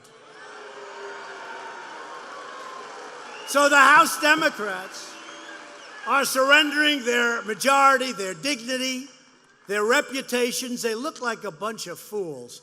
And I'll tell you, we have a lot of new stars in the Republican Party. I could read off a list of 20 names. But they're giving up their honor, and they'll receive a big backlash at the box office. When you take a look, that ballot box on November 3rd, I think we're going to have crowds like we've never had. And I'll tell you something. It used to be, they'd always say, oh, the Republicans. In 2018, I didn't run. Right? They all said, oh, we didn't. Well, actually, we picked up 2 seats in the Senate that these guys never talk about. We just approved 171 Supreme Court justices, federal court justices. 171 federal justices, including courts of appeal. 171 will be up probably by the end of the year to 182. And for that, I thank President Obama. He gave me 142 openings. He gave me 142. I said to him, my people, I got there, because they say the most important thing you can do as a president is judges and Supreme Court. We have 2 great Supreme Court judges, right? 2 justices of the Supreme Court, Kavanaugh, Gorsuch, 2 great men. They're great. And how about the pain that they put Justice Kavanaugh through, right? Over a phony deal, I hate to tell you. Over a phony deal. What a disgrace. What they put that man through and that family through. Just remember it come November. You got to remember. It's a long time. In the life of Trump, 10 months is an eternity. It's a long time. Somebody said, congratulations, sir, you're going to win. I said, don't say that. Just don't talk about it. Let's always pretend you're 1 point down, like last time. Going to be close. No, it's going to be close. But what they put that man through was horrible. What they put his family through was horrible. And those stories largely have been recanted, and frankly, the ones that didn't recant, I don't know what a Supreme Court judge does, but he should sue them. He should sue them. So, we want to take back the House. We'll hold the Senate, and we'll keep the White House. You will have the greatest health care. You will continue with the greatest judges. We have judges that are. We just had a great story in the Wall Street Journal. I have to be always very truthful, because if I'm a little bit off, they call me a liar. They'll say he gets a Pinocchio. The stupid Washington Post. They have Pinocchio. I mean, even if you like saying things perfectly, it's a Pinocchio. There's nothing you can say where you don't get a Pinocchio. But what happens is we have Wall Street Journal the other day got the best story. They said whether you like him or not, the job he's done on judges and Supreme Court justices, but the job he's done on judges is amazing. Say it's the most important thing. See, I don't agree. I say defense is the military is the most. But once you're beyond the military, to me, defense is the most important, because without good defense, maybe we don't need judges so much, right? It's like somebody said, well, we violated the budget. I said, do me a favor. Don't worry about the budget. If we're attacked and aren't doing very well, and somebody says, well, at least we have a good budget, that doesn't work too well, right? That doesn't work. So we have great military, we have great judges, we have great everything. Drug prices down. For the first time in 51 years, drug prices came down. And that was with no help from the Democrats. If they helped, because you need their votes, if they helped, I could get those drug prices down 40 and 50%. Okay? And we just approved, and we're approving very soon for the governor of Florida, Ron DeSantis, where he can buy, he has the right to go, we're giving him the right to go and buy from a foreign country, where the prices for the identical drug are 50% less. And he's going to do that for the people of Florida. And we're going to do that for your governors if they want to do that. We'll get that down so far. Everyone in America can see straight through the Washington Democrats' phony, dangerous charade. Schiff makes up so many things. Pelosi makes it up, and she backs him up. I saw her on a television show. And George Stephanopoulos, that's another beauty. He said, even he said, he was defending me. I couldn't believe it. He made the statement. But you know, he lied on that. He made up the statement. No, he didn't. So that means Nancy Pelosi said no, the statement that he made up. But it's all going to end soon, and it's going to come out to a beautiful, great victory for the Republican Party and for this nation.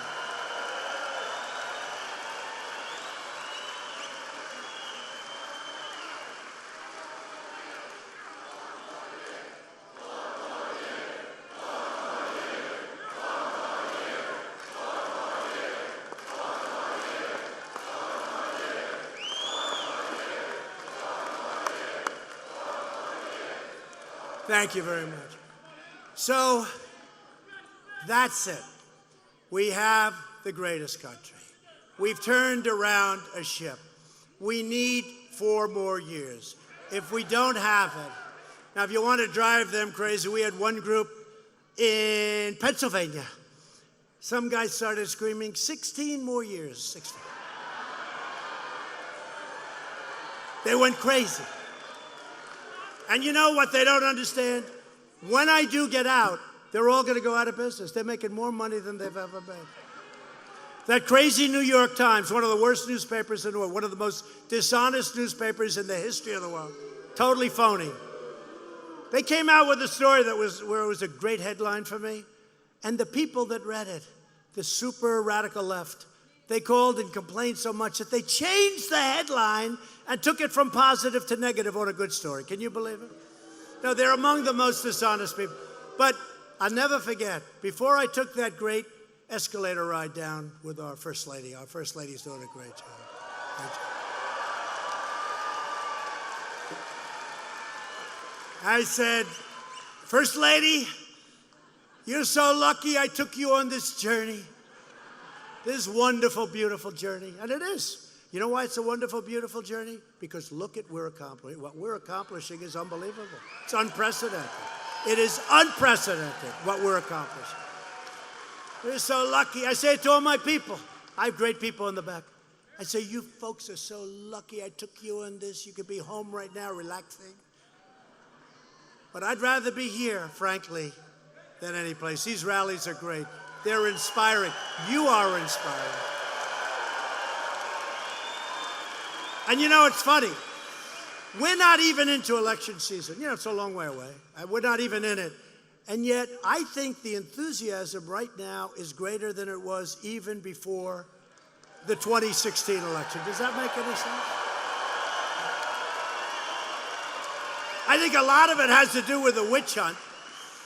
A lot of it has to do with the phony witch hunt because you're smart people. You know, you're the elite. They're not the elite. You're the elite. You're the elite. You do better than they do. They talk about, don't you hate it? Well, the elite. Oh, really? I went to better schools. Many of you went to better schools.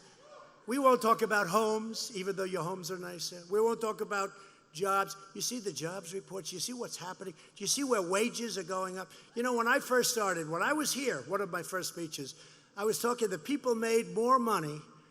That was 4 years ago, so it was 20 years before that. That's 24, 25 years ago. They made more money 24 years ago than they were making when I got elected president. And they worked one job versus 2 or 3 jobs. Now it's going up beautifully, and we want that.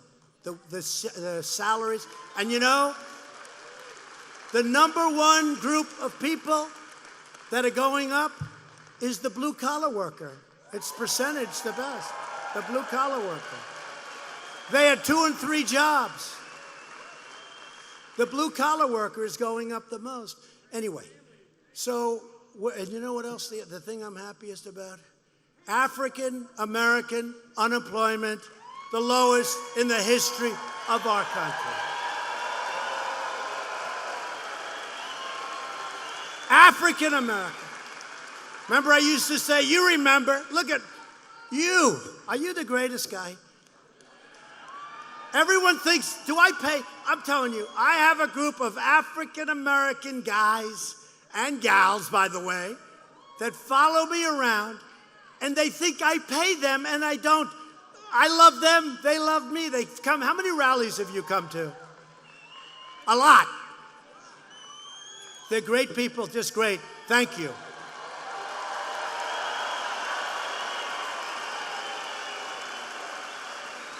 I don't even know who the hell he is. Is that right? I don't know him, but I like him. I see him at so many rallies. I appreciate it. You and your group, they're great people. Thank you. So you're obviously doing well if you can travel around like that, right? He knows. I appreciate it. I really do. I think it's fantastic. Thank you. Thank you. But think of this. African American unemployment is the lowest it's ever been in the history of our country. Their poverty levels, they had a horrible poverty level in the negative sense. Now their poverty levels are the best they've ever been in the history of our country. Same with Hispanic Americans. The best unemployment numbers and employment numbers. And the same with Asians. The best unemployment. And women, I'm sorry, 71 years. Best in 71 years. I've let the women down. But I think within another couple of months, you'll be historical. So only 71 years. The best in 71 years. But what we're doing has been an incredible thing. It's an incredible thing. And when I'm on the debate stage with one of these characters, and they try and say negative stuff, and I'll just say, well, here's the story. In the history of our country, this group's doing the best, and that group's doing the best, and the women are doing the best, and everybody's doing, and frankly, you know what it is? The whole country's doing the best, okay? The whole country's doing the best. So we have records on everything, and yet they're trying to, and they really are. They've never said anything like it. They're accusing me, really, of doing what Joe Biden admitted what he did. How about this? They protect him. Did you see the crummy debate? Those debates are so boring. They're dying in the ratings. They're dying. They're dying. While it's totally unsupported. What's unsupported? He's on tape saying that he's holding back $1 billion from Ukraine unless you change the prosecutor. While there's, how about that question? I won't say who answered because, you know, I actually used to like the guy. He was a nice guy to me, but now I don't like him so much, but that's okay. But he goes, well, it's totally unsubstantiated. And while we beg your mercy that we're asking you even to bring up this question. But President Trump said you refused to give $1 billion of taxpayer money to Ukraine unless they get the prosecutor to stop looking at your son and your son's company. And Sleepy Joe gives a sleepy answer. And that's the end of it. That's it. And then whenever I bring it up, do you ever notice they always use, well, these charges are totally unsubstantiated. He's on tape. If that were me, it's the electric chair. They would bring the electric chair back. Now the guy's on tape, and they always say it's unsubstantiated. It is not supported by fact. One of them the other day, they finally changed the word. It is not supported by fact. No, it's supported by tape. No, it's unbelievable. In many ways, I'd like to have him win. Because number one, he's going to have to eventually answer that question. And she said he doesn't know where he is. That's the other problem. Now, I've been doing this for a long time. And I have much bigger crowds than anybody's ever had in history. By the way, do you know what? I say it against the fake news. Because you know what they're going to say? Every stadium is packed. I give my people one instruction. Get the largest stadium you can get. Now, that's why I was a little surprised. But in Battle Creek, you don't have that many, right? Not too many stadiums. But I wanted to be here. You know why I wanted to be here? First of all, the crowd is incredible. The crowd outside. But let me tell you. No, you know why I wanted to be here? Because we have a lot of choices. But I wanted to be here because this area supported me so overwhelmingly. And I said I want to be there. Pretty simple. Pretty simple. Pretty simple. I wanted to be here for that reason, and I just want to say thank you, because I'll tell you what, you came in. I don't know, I didn't get 100%, but we got a damn good percentage, right? We got a damn good percentage. So it's really thrilling to be here. But we're joined tonight by many terrific Republican leaders. Your Michigan House Speaker, Lee Chatfield. Where's Lee? Lee, come up if you want. Come on, what the hell? We have nothing else to do. Should we get him up? Yes. Come up, Lee. Come up, Lee. Get up here. Come on up, Lee. Republican Party Chairwoman Ronna McDaniel, who I spoke to. And the bottom line on the end of her story. So when I won, I said, who's going to head up the RNC? I said, I got to get that woman from Michigan. Remember, they were all saying you can't win Michigan. Now we're going to win it by so much. You better remember all those. Every time a car plant opens, please think about Trump. Come on up here, Lee. Michigan GOP Chairwoman Laura Cox. Thank you. Thank you, Mr. President. Thank you. Hate to tell you, but all your congressmen are, you know where they are right now. Your congressmen, all of your congresspeople, men, wonderful people, they're at a place called Congress right now. They're doing an unbelievable job of supporting your president and supporting you. So they had a choice. Sir, should we leave and be there? I said, don't leave. Stay right where you are. That's why we got that vote. That's our vote, right, Lee? The chairman of the Women's Workers and Workers for Trump, and a proud union auto worker, Terry Bowman, who's been so terrific. Thank you, Terry. Come on up. And while Democrats are obsessed with impeachment, we're focused on jobs, jobs, jobs. This group, local leaders, and all you Washington folks, they're right where they have to be in Washington tonight. Thank you. Thank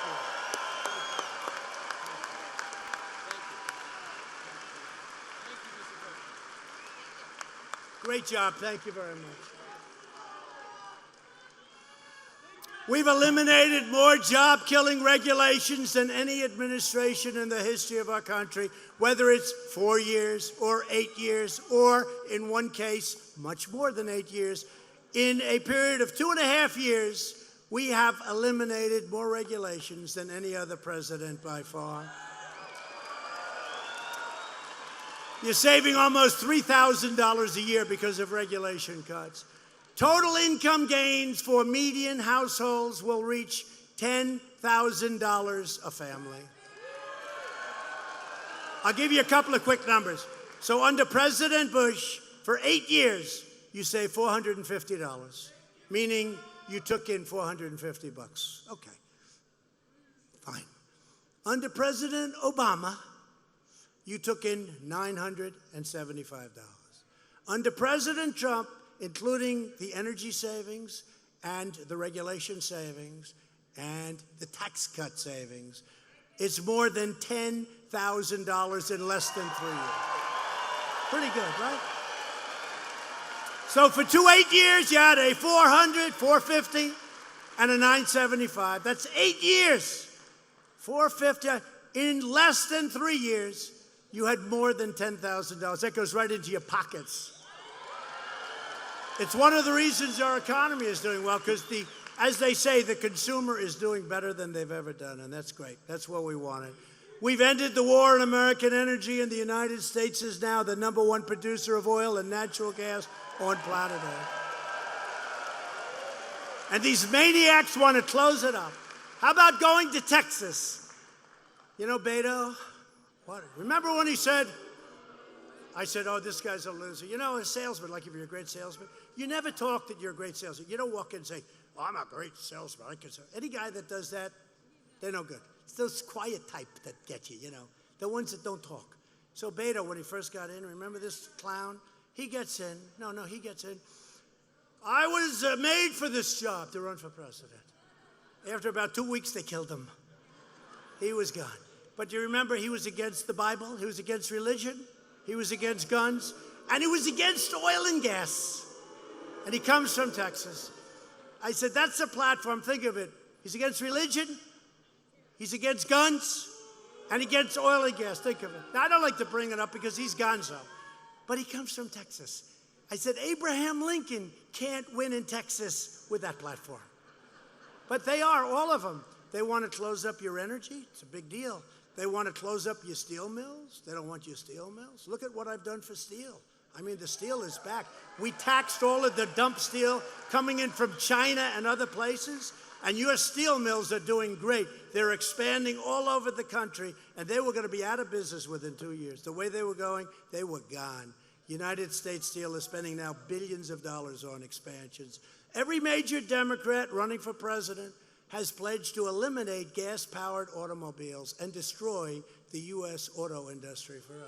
Think of it. And you know why? Because they have these maniacs that say, you got to go all electric. I want to have an alternative, a big alternative. And you can always have the alternative. And a lot of people don't know if the electric can ever catch the gas, you know. And by the way, there'll be different forms of energy coming along. But they want to close them up. And we're not closing them up. We're going to have lots of alternatives so that you can have it from a pricing, you can have it for a lot of different reasons. We're even bringing back the old light bulb. You heard about that, right? The old light bulb, which is better. I say, why do I always look so orange? You know why? Because of the new light. They're terrible. You look terrible. They cost you many, many times more, like 4 or 5 times more. And you know, they're considered hazardous waste. When a light bulb is out, you've got to bring it to a dump. So let's say over here in Battle Creek, where's your nearest dump? Okay, that's what, a couple of 100 miles away. So every time you lose, drive a couple of 100 miles. I said, how many people do that? Nobody. What do? They throw it in the garbage. But you know what it is? Because it's all gas. It's much more expensive, 4 or 5 times more. And I came into office, I did a lot of this. Sinks, showers, all of this stuff. I did a lot of it. No water comes out. You have areas where there's so much water you don't know what to do with it. You turn on the shower, you're not allowed to have any water anymore. I mean, we do a lot of it. Dishwashers, we did the dishwasher, right? You press it. Remember the dishwasher? You'd press it, boom, there'd be like an explosion. 5 minutes later, you open it up, the steam pours out, the dishes. Now you press it 12 times. Women tell me, again, you know, they give you 4 drops of water. And they're in places where there's so much water, they don't know what to do with it. So we just came out with a reg on dishwashers. We're going back to you. By the way, by the time they press it 10 times, you spend more on water and electric.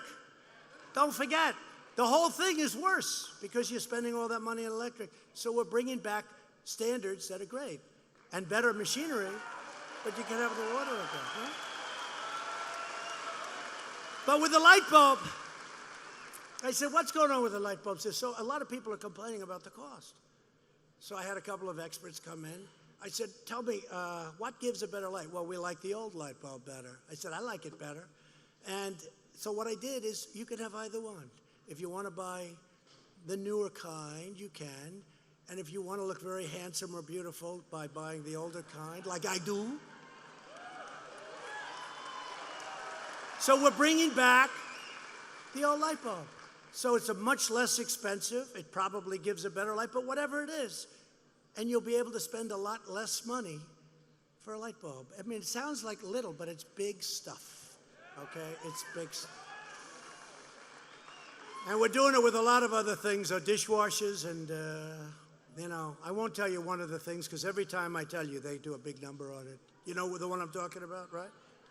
Sinks, right? Showers. And what goes with a sink and a shower? 10 times, right? 10 times. Well, Bob, not me, of course, not me. But you, him. But I never mentioned that.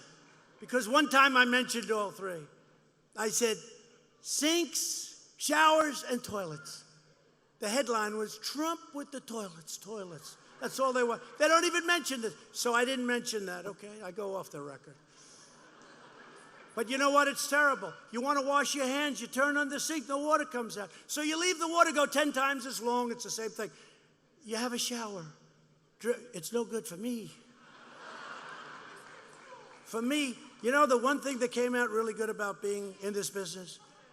They always used to say I wore a hairpiece. It's okay. I know people wear hairpiece. But they always used to say, they don't say that anymore. because I have been through the worst storms. If you wear one of those suckers, you got to give it up fast, because within 2 weeks they got you. You look handsome, don't worry about it. But in the last 2 decades before my election, we lost 1 in 5 auto manufacturing jobs in this country. The people are trying to impeach us for doing all of the things that they've wanted to do for so many years. And that's why it doesn't work. We look so forward to taking it on. And it is all about cleaning the swamp, draining the swamp. And we have a very, very big, bad, dangerous swamp. Okay, that's enough of that. That's enough. So, among the very first acts that I did was to stop the deal that would have dealt a death blow to the U.S. auto industry. I withdrew from the horrible Trans-Pacific Partnership. That would have ended your auto industry. A lot of people don't know that, but I do. Remember TPP? We were basically ceding our auto industry to these countries that were just going to rip us off. The people that made these trade deals, it's like, where did they come? Like the one in Korea.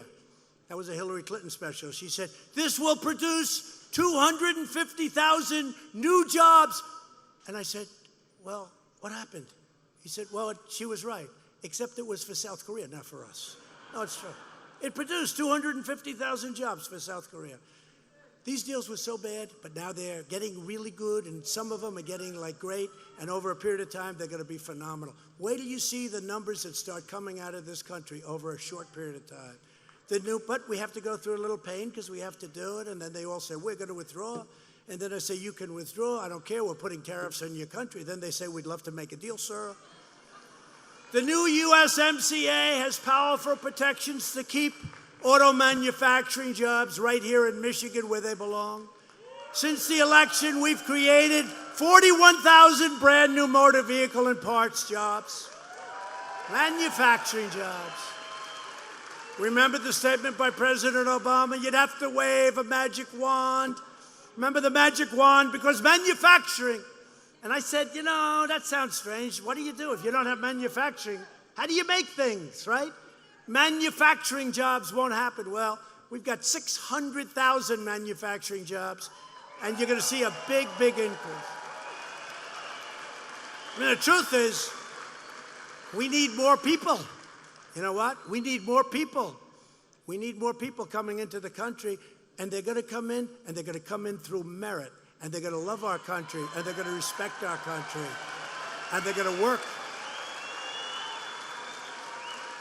We do need more people. They're opening these massive, Foxconn in Wisconsin, they're opening these massive plants, and it's hard to get people. We want people coming in, but they have to come in they have to come in through merit.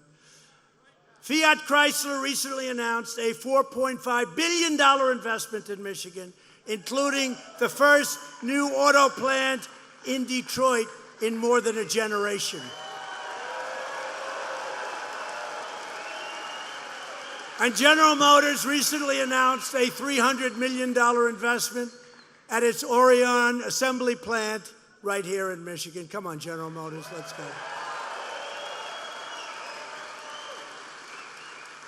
General Motors gave us a little hard time with one building. Wasn't happy about that. It was the only building I had a problem with in the whole car industry, right? Right? You know the one I'm talking about. I didn't like that. Anyway, but they're spending money, you know. What can I tell you? But these companies are coming in. A lot of the foreign companies are coming because they have to. I say you have to, or we're not trading with you anymore. Because we had such big deficits with these countries. With Japan, we had a $68 billion deficit. I said, Shinzo, he's great, Prime Minister of Japan. But he said, but nobody has ever asked us to do this. I said, I'm asking you. And they're building many, many plants. They're building many plants now in the United States, the Japanese. After years of rebuilding foreign nations, we are finally rebuilding our nation. Is that okay?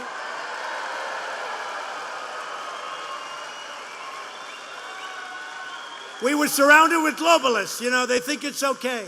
You open a plant in some country that you never heard of, they make your product, they send it. In the meantime, they close all their factories here. We're not doing that anymore. Those are globalists. They think it's wonderful to have deficits. I don't.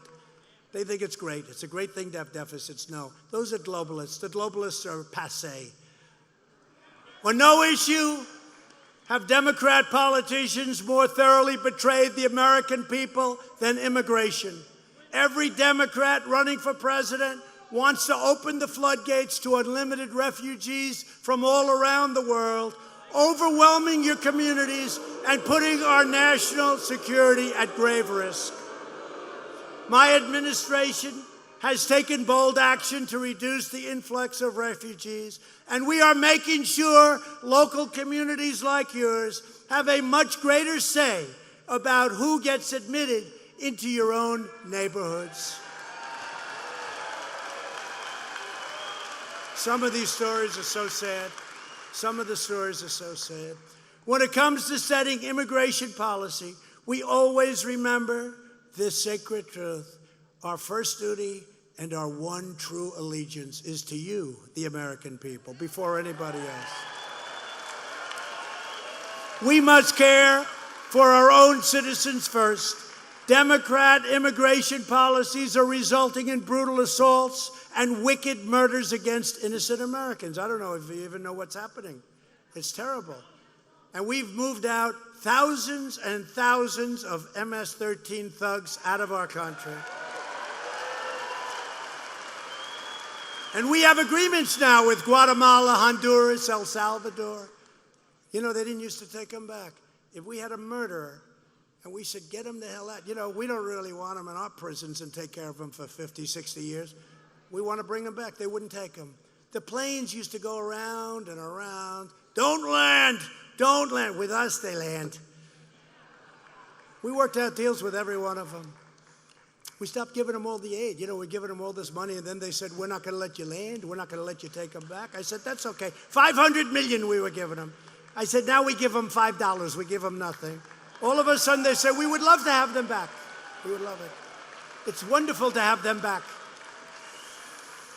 In June, 2 illegal aliens in Sandusky, Michigan, were convicted of sadistically beating and stabbing a woman to death with a kitchen knife. Then they hid her body in a water drain. A criminal alien with 2 previous deportations was just arrested in Michigan and convicted of brutally beating and strangling to death a single mother of 5 young children. It's happening all the time. Far-left politicians support deadly sanctuary cities which deliberately release dangerous, violent criminal aliens out of the jails and directly onto your streets. You know, we had a great election in North Carolina recently. 2 great congressmen got elected. You don't hear about it. When they win, you don't ever hear about it. Just a few months ago. 2 great people. And they got elected. And they got elected because I went at the end and said, you don't talk about the fact that you have sanctuary cities. And they had some horrible crimes happening from those sanctuary cities. As soon as I mentioned that, boom, they went up like rocket ships and they won their elections. And it was great. Great thing. These sanctuary cities are a disaster. And let me tell you, the people of California, they don't like sanctuary cities either. They're stuck with them because they have crazy politicians. Earlier this year, authorities in the sanctuary jurisdiction of Kent County, Michigan, anybody know Kent County? Released an illegal alien charged with assault with intent to murder after he repeatedly and viciously stabbed a man in the head with a broken bottle. They let him go to roam free in Michigan communities. If you want to end sanctuary cities in Michigan, if you want to protect your families from criminal aliens, if you want to have a safe life, frankly, it's so crazy what they're doing. You wouldn't even believe it. You have only one choice in 2020. You must vote Republican.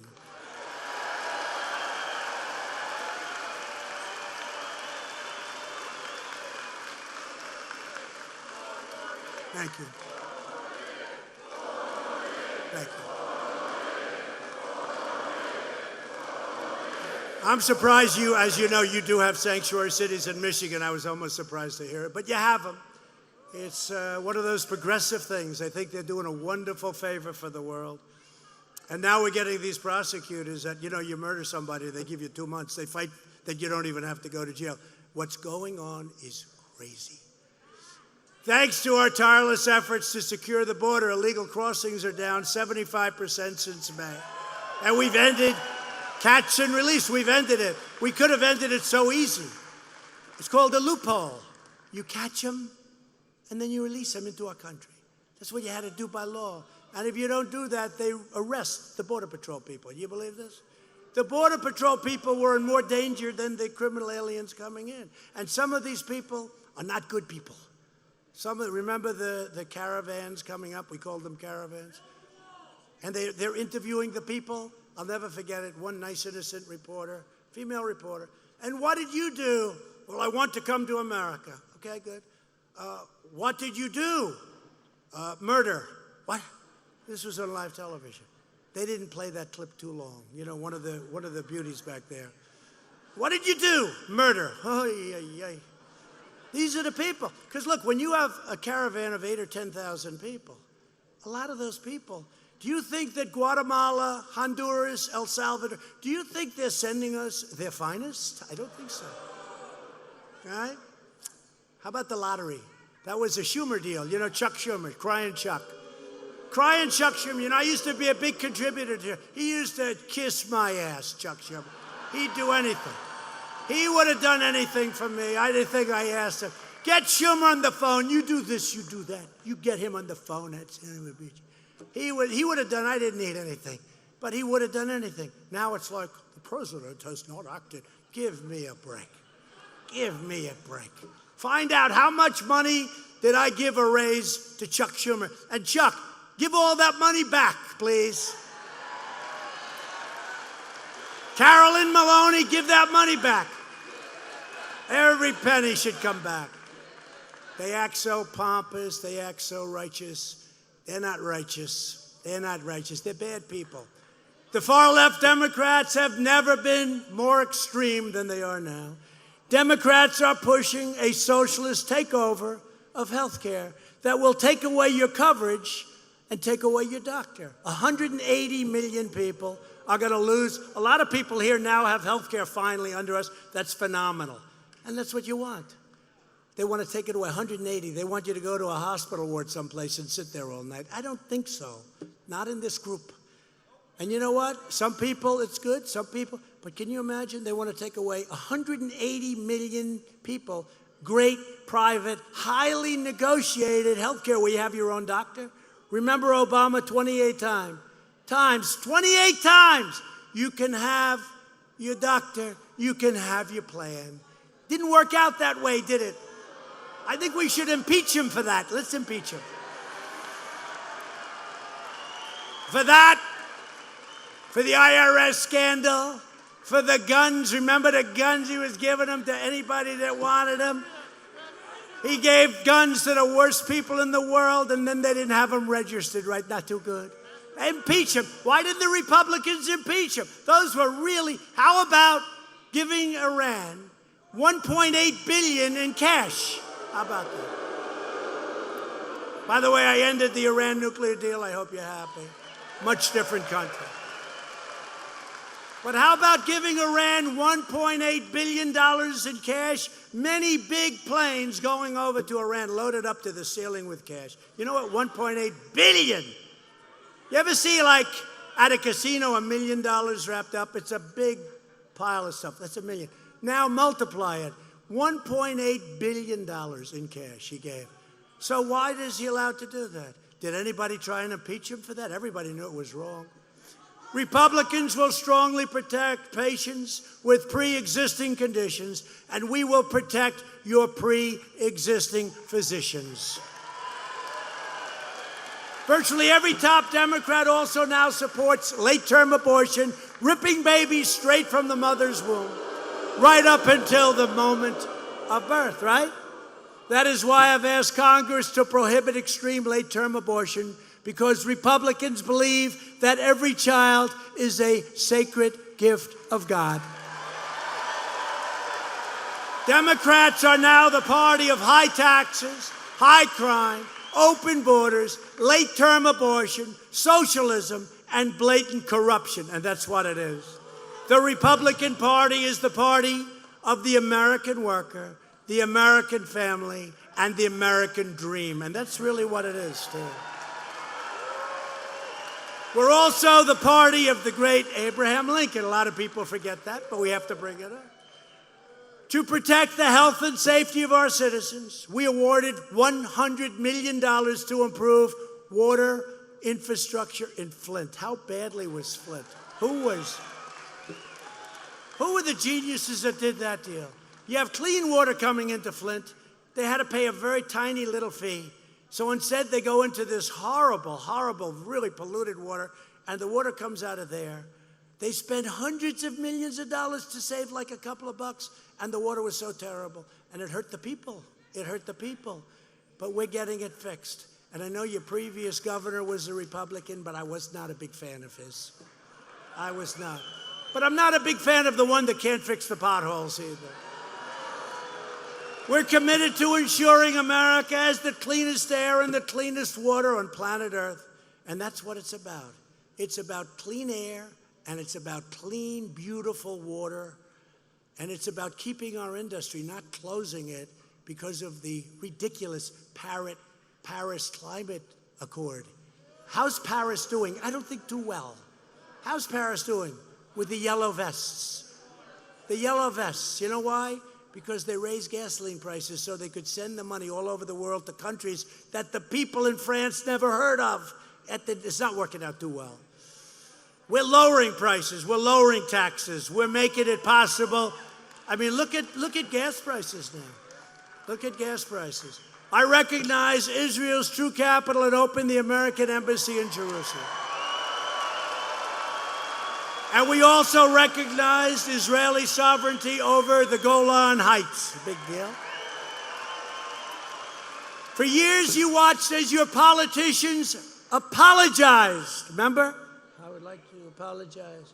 I would like to apologize. No. We don't apologize. Now you have a president who is standing up for America, and we are standing up for the great people of Michigan. You're getting your auto industry back. At stake in our present battle is the survival of the American nation. If you want your children to grow up a land of safety, we want a land of safety, justice. Well, I don't know, when I look at those FBI reports, we gotta clean up a lot. What they've done to hurt people, what they've done to hurt with Comey and these horrible people, what they've done to hurt people. I think one of the best things I did as president, a lot of people would say, you know, with all what we've done for the economy and everything, but one of the best things is firing James Comey's ass out of there. Boy, those reports are coming. Did you see the other day? Well, first time now he's, in other words, he's 50% there, folks. He's hit the golden pond. Anyway, so what we're doing is we're doing things that are going to make our victory. And, you know, it's like a tree. We need that extra 4 years. We've done so much. Even Right to Try. You know Right to Try? People were traveling. They're terminally ill. They're traveling all over the world. We have the best medical in the world, the best doctors, the best labs, the best hospital. They're traveling all over the world, right, to try and get, because it takes years to get something approved. And I said, wait a minute, folks, why aren't we doing this? And they've been trying to do it for 49 years. They couldn't get it done. Not that easy. The drug companies didn't want the liability. The country didn't want the liability. The insurance companies didn't want the liability. I said, here's what we do. We'll sign an agreement with the people where you're exculped from all liability. That's a good idea. And it's a very strong agreement, so we can't get sued. But I said, listen, you know, they were worried they're going to hurt people. I said, these people are terminally ill. They're terminally ill. And so we do it now. 9 months ago, all the legislators, after 49 years, so if somebody's sick, they don't have to go to Asia, they don't have to go to Europe, or if you're poor, you go home and you die. Now, what happens? Very simple. You sign that document, they work it out. You wouldn't believe how many lives are being saved. It's incredible. It's incredible. I'm very proud of it. Right to Try. I hope you don't need it. You don't want it. You don't want it, okay? But if you do, it's there. With your help, we will lift millions of more of our citizens from welfare to work, dependence to independence, and poverty to prosperity. Together, we will elect a Republican Congress to create a fair, safe, sane, and lawful system of immigration. We will enact the greatest trade deals ever made. They'll result in more products proudly stamped with that beautiful phrase, made in the USA. We will achieve new breakthroughs in science and medicine. What we're doing is unbelievable. We're so far ahead of everybody. What we've done in the last 3 years with the FDA and even the speed of what we're doing. It would take 12, 13, 14 years to get things approved. It's down to a much smaller number. But we're finding new cures for childhood cancer, and we are ending the AIDS epidemic in America. We've started the process. Who would have thought that? In 10 years, it's a 10-year process, we will have ended the AIDS epidemic in America. And it could have been started before I came to office. It was just wasted time. We will defend privacy, free speech, free assembly, religious liberty, and the right to keep and bear arms.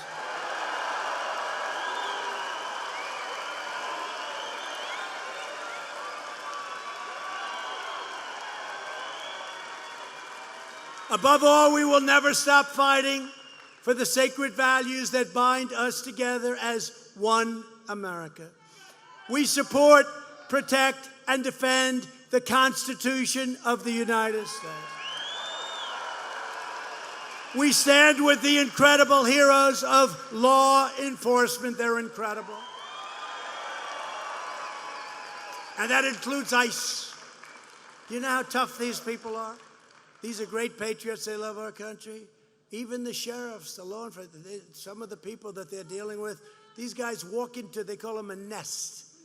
And in some cases, they just start swinging. I don't know. They can have it. They love it. These are great. If we didn't have them, and I told you before, they're taking out bad, bad, bad people by the thousands, especially MS-13 gang members. Who's going to do that? Who's going to do that? Anybody in the front row? I don't know. What about you? You're a tough guy. You might do it. You could do it. I don't know. You might. Yeah, you could. Would you like? We're going to recruit you. I think you could. You could handle yourself. No, these are tough people, right? You got to be tough. Then they get accused. They're too tough. Oh, they're too tough. You have some of these guys. They knife people. They don't even need a gun because it's more painful. They knife the two young girls, 16 years old, beautiful. They cut them up into pieces because it was more painful than shooting them. These are animals. And then Nancy Pelosi said, I shouldn't use the term animal.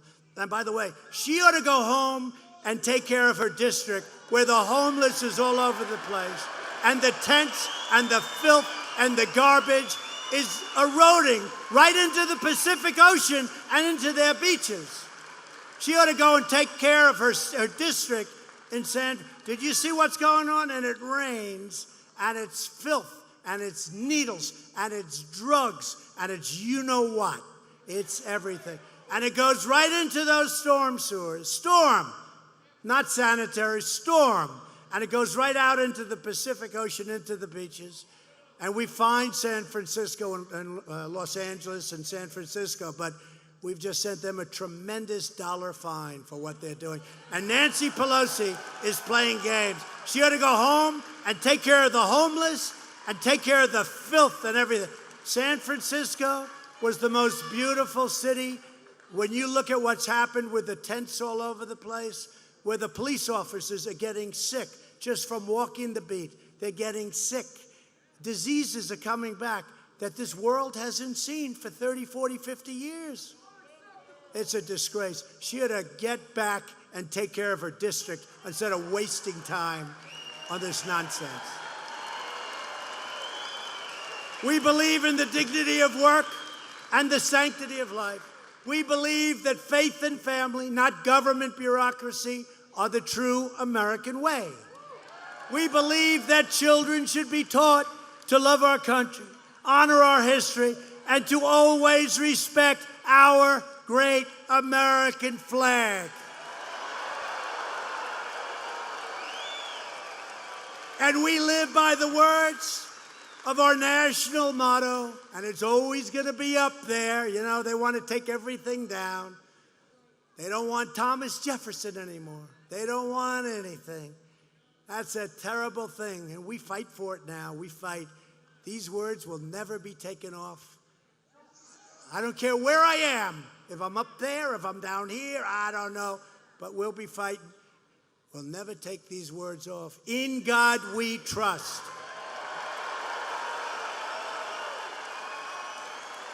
We stand on the shoulders of generations of Michigan patriots who gave their blood, sweat, and tears for this beloved nation.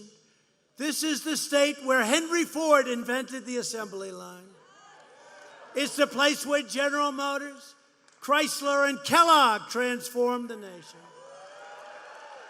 It gave us Motown, the Mustang, and the might of the American Midwest. This is the American Midwest. And Michigan is the state where generations of strong, tough, and proud American workers made this into the greatest and most powerful nation in the history of the world, and we are making it bigger, better, and stronger than ever before by far.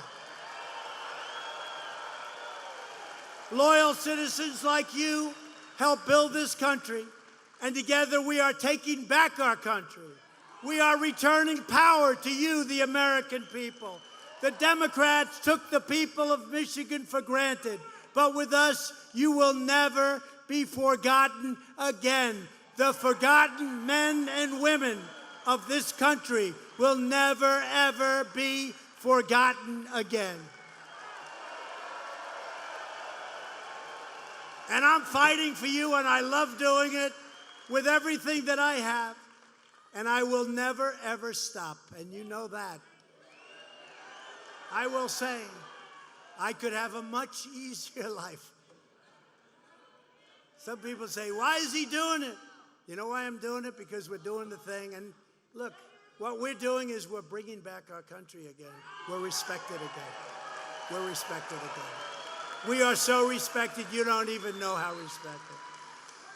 You know, I went to NATO where we were being ripped off because the other countries, you have 29 countries, and the other countries weren't paying their bills. They were delinquent, you know, in real estate. I notice people are using that word. I've been using it for the last year. It's like a real estate term. That's when they don't pay their rent, right? Well, they weren't paying. And you have to see this chart until I got there. You got to pay. And they said, well, does that mean you won't protect us? I said, you don't want the answer to that question. Over the last, and the Secretary General, Stoltenberg, over the last period of just 2 years, I raised, not from us, nothing from us, $130 billion, but that's nothing. And over a short period of time, they will be paying $530 billion more, all of those countries. My biggest fan in the world is Secretary General Stoltenberg of NATO. He says, I never thought this could, I'm telling you, if you look, it's like 15 years just down. President Obama would go down and make a speech. I'd like to thank everybody for being here. Thanks a lot, great job. Sayonara, bye. Bush, they all did. Nobody ever asked for money. We were spending for 100% of NATO. We're protecting Europe. They rip us off on trade, right? They rip us off like crazy. We lose hundreds of billions of dollars on trade. We're changing that.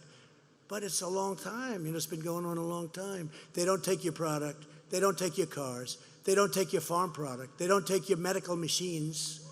We do a big business. They sell us. We don't sell them because they put restrictions. We have better equipment than them, but they make it so that our equipment doesn't qualify. You know, it's called artificial barriers or non-monetary barriers. It's brutal what they do. I'm telling you, they're as bad as China, just smaller. They are as bad as China, just smaller. And now China's doing great. We're very happy. But we have to do something with that. We have to take care of our people. We can't be ripped off by these countries. So NATO is ripping us off militarily, but now they're starting to pay big money, and that's good. We want to help them. We want to be there with them, but they have to pay. They have to pay. $530 billion, and the fake news doesn't want to even talk about it. They don't want to talk about it. They talk about other things. They don't want to talk about that. When you get a chance, though, it's a couple of weeks, maybe you could say, over a short period of time, NATO countries will be paying $530 billion more. More, not total, more. How's that, good? That's not too bad. Nobody else could do that, I guarantee you. I won't tell you what took place in those closed-door meetings. Some of them don't like me. They like Obama. Germany likes Obama. A lot of these countries, France, they like Obama. It's embarrassing. In France, President Obama is more popular than President Trump. Well, I should be. I just tax their wine and champagne coming into our country because they're ripping us off on the internet. Okay? If I ever become more popular, that means I'm not doing my job. You should say he's out. It's true. I could be loved in Germany. Oh, they'd love me. My father came from Germany, parents. And I could be loved in Germany. They'd like me so much. But then I'm not doing my job for you. Right? Have to do it. Have to do it. With your help, your devotion, your drive. We're going to keep on working. We're going to keep on fighting. We are going to keep on winning. Because we are one movement, one people, one family, and one glorious nation under God. America is thriving like never before. And ladies and gentlemen of Michigan, the best is yet to come. Great state. Great state. You better remember all those jobs in a year from now, I'll tell you. I'll say that state let me down. I don't think that's going to happen. I'm hearing very good things. The interesting thing, before it was like a promise. I said, I'm going to bring car back. I'm going to bring this. I'm going to bring... It was all like, it's good. You believe me. I was successful, all that stuff. But now we've done it. We have done more than I promised. No politician. I promised we've done more than we promised. No politician, I think, has ever done that. Together, we will make America wealthy again. We will make America strong again. We will make America proud again. We will make America safe again. And we will make America great again. Thank you. Thank you, Michigan. Thank you.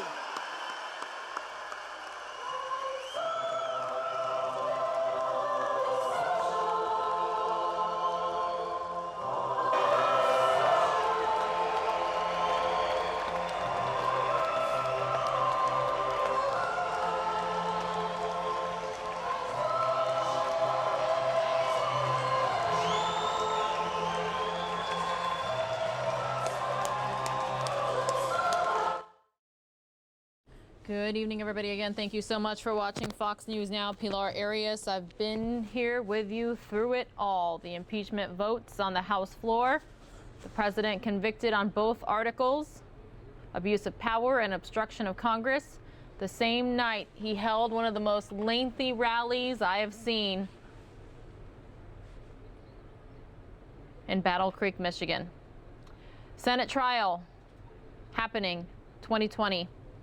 You can count on us here on Fox News Now for all of it. Friendly reminder, please like, share, subscribe. Let your friends, your family, your coworkers, your neighbors, everybody you know about us right here. The more, the merrier. Myself, Mike Page, Christy Larson, your News Now host trio. Normally live stream 13 hours a day. We're all here Monday through Friday, 9 a.m. to 10 p.m. Arizona time. It's all the way to midnight Eastern. Of course, for the holidays, some vacations going on. We cover elections, we cover Capitol Hill, everything, anything. Again, thank you so much for watching Fox News Now.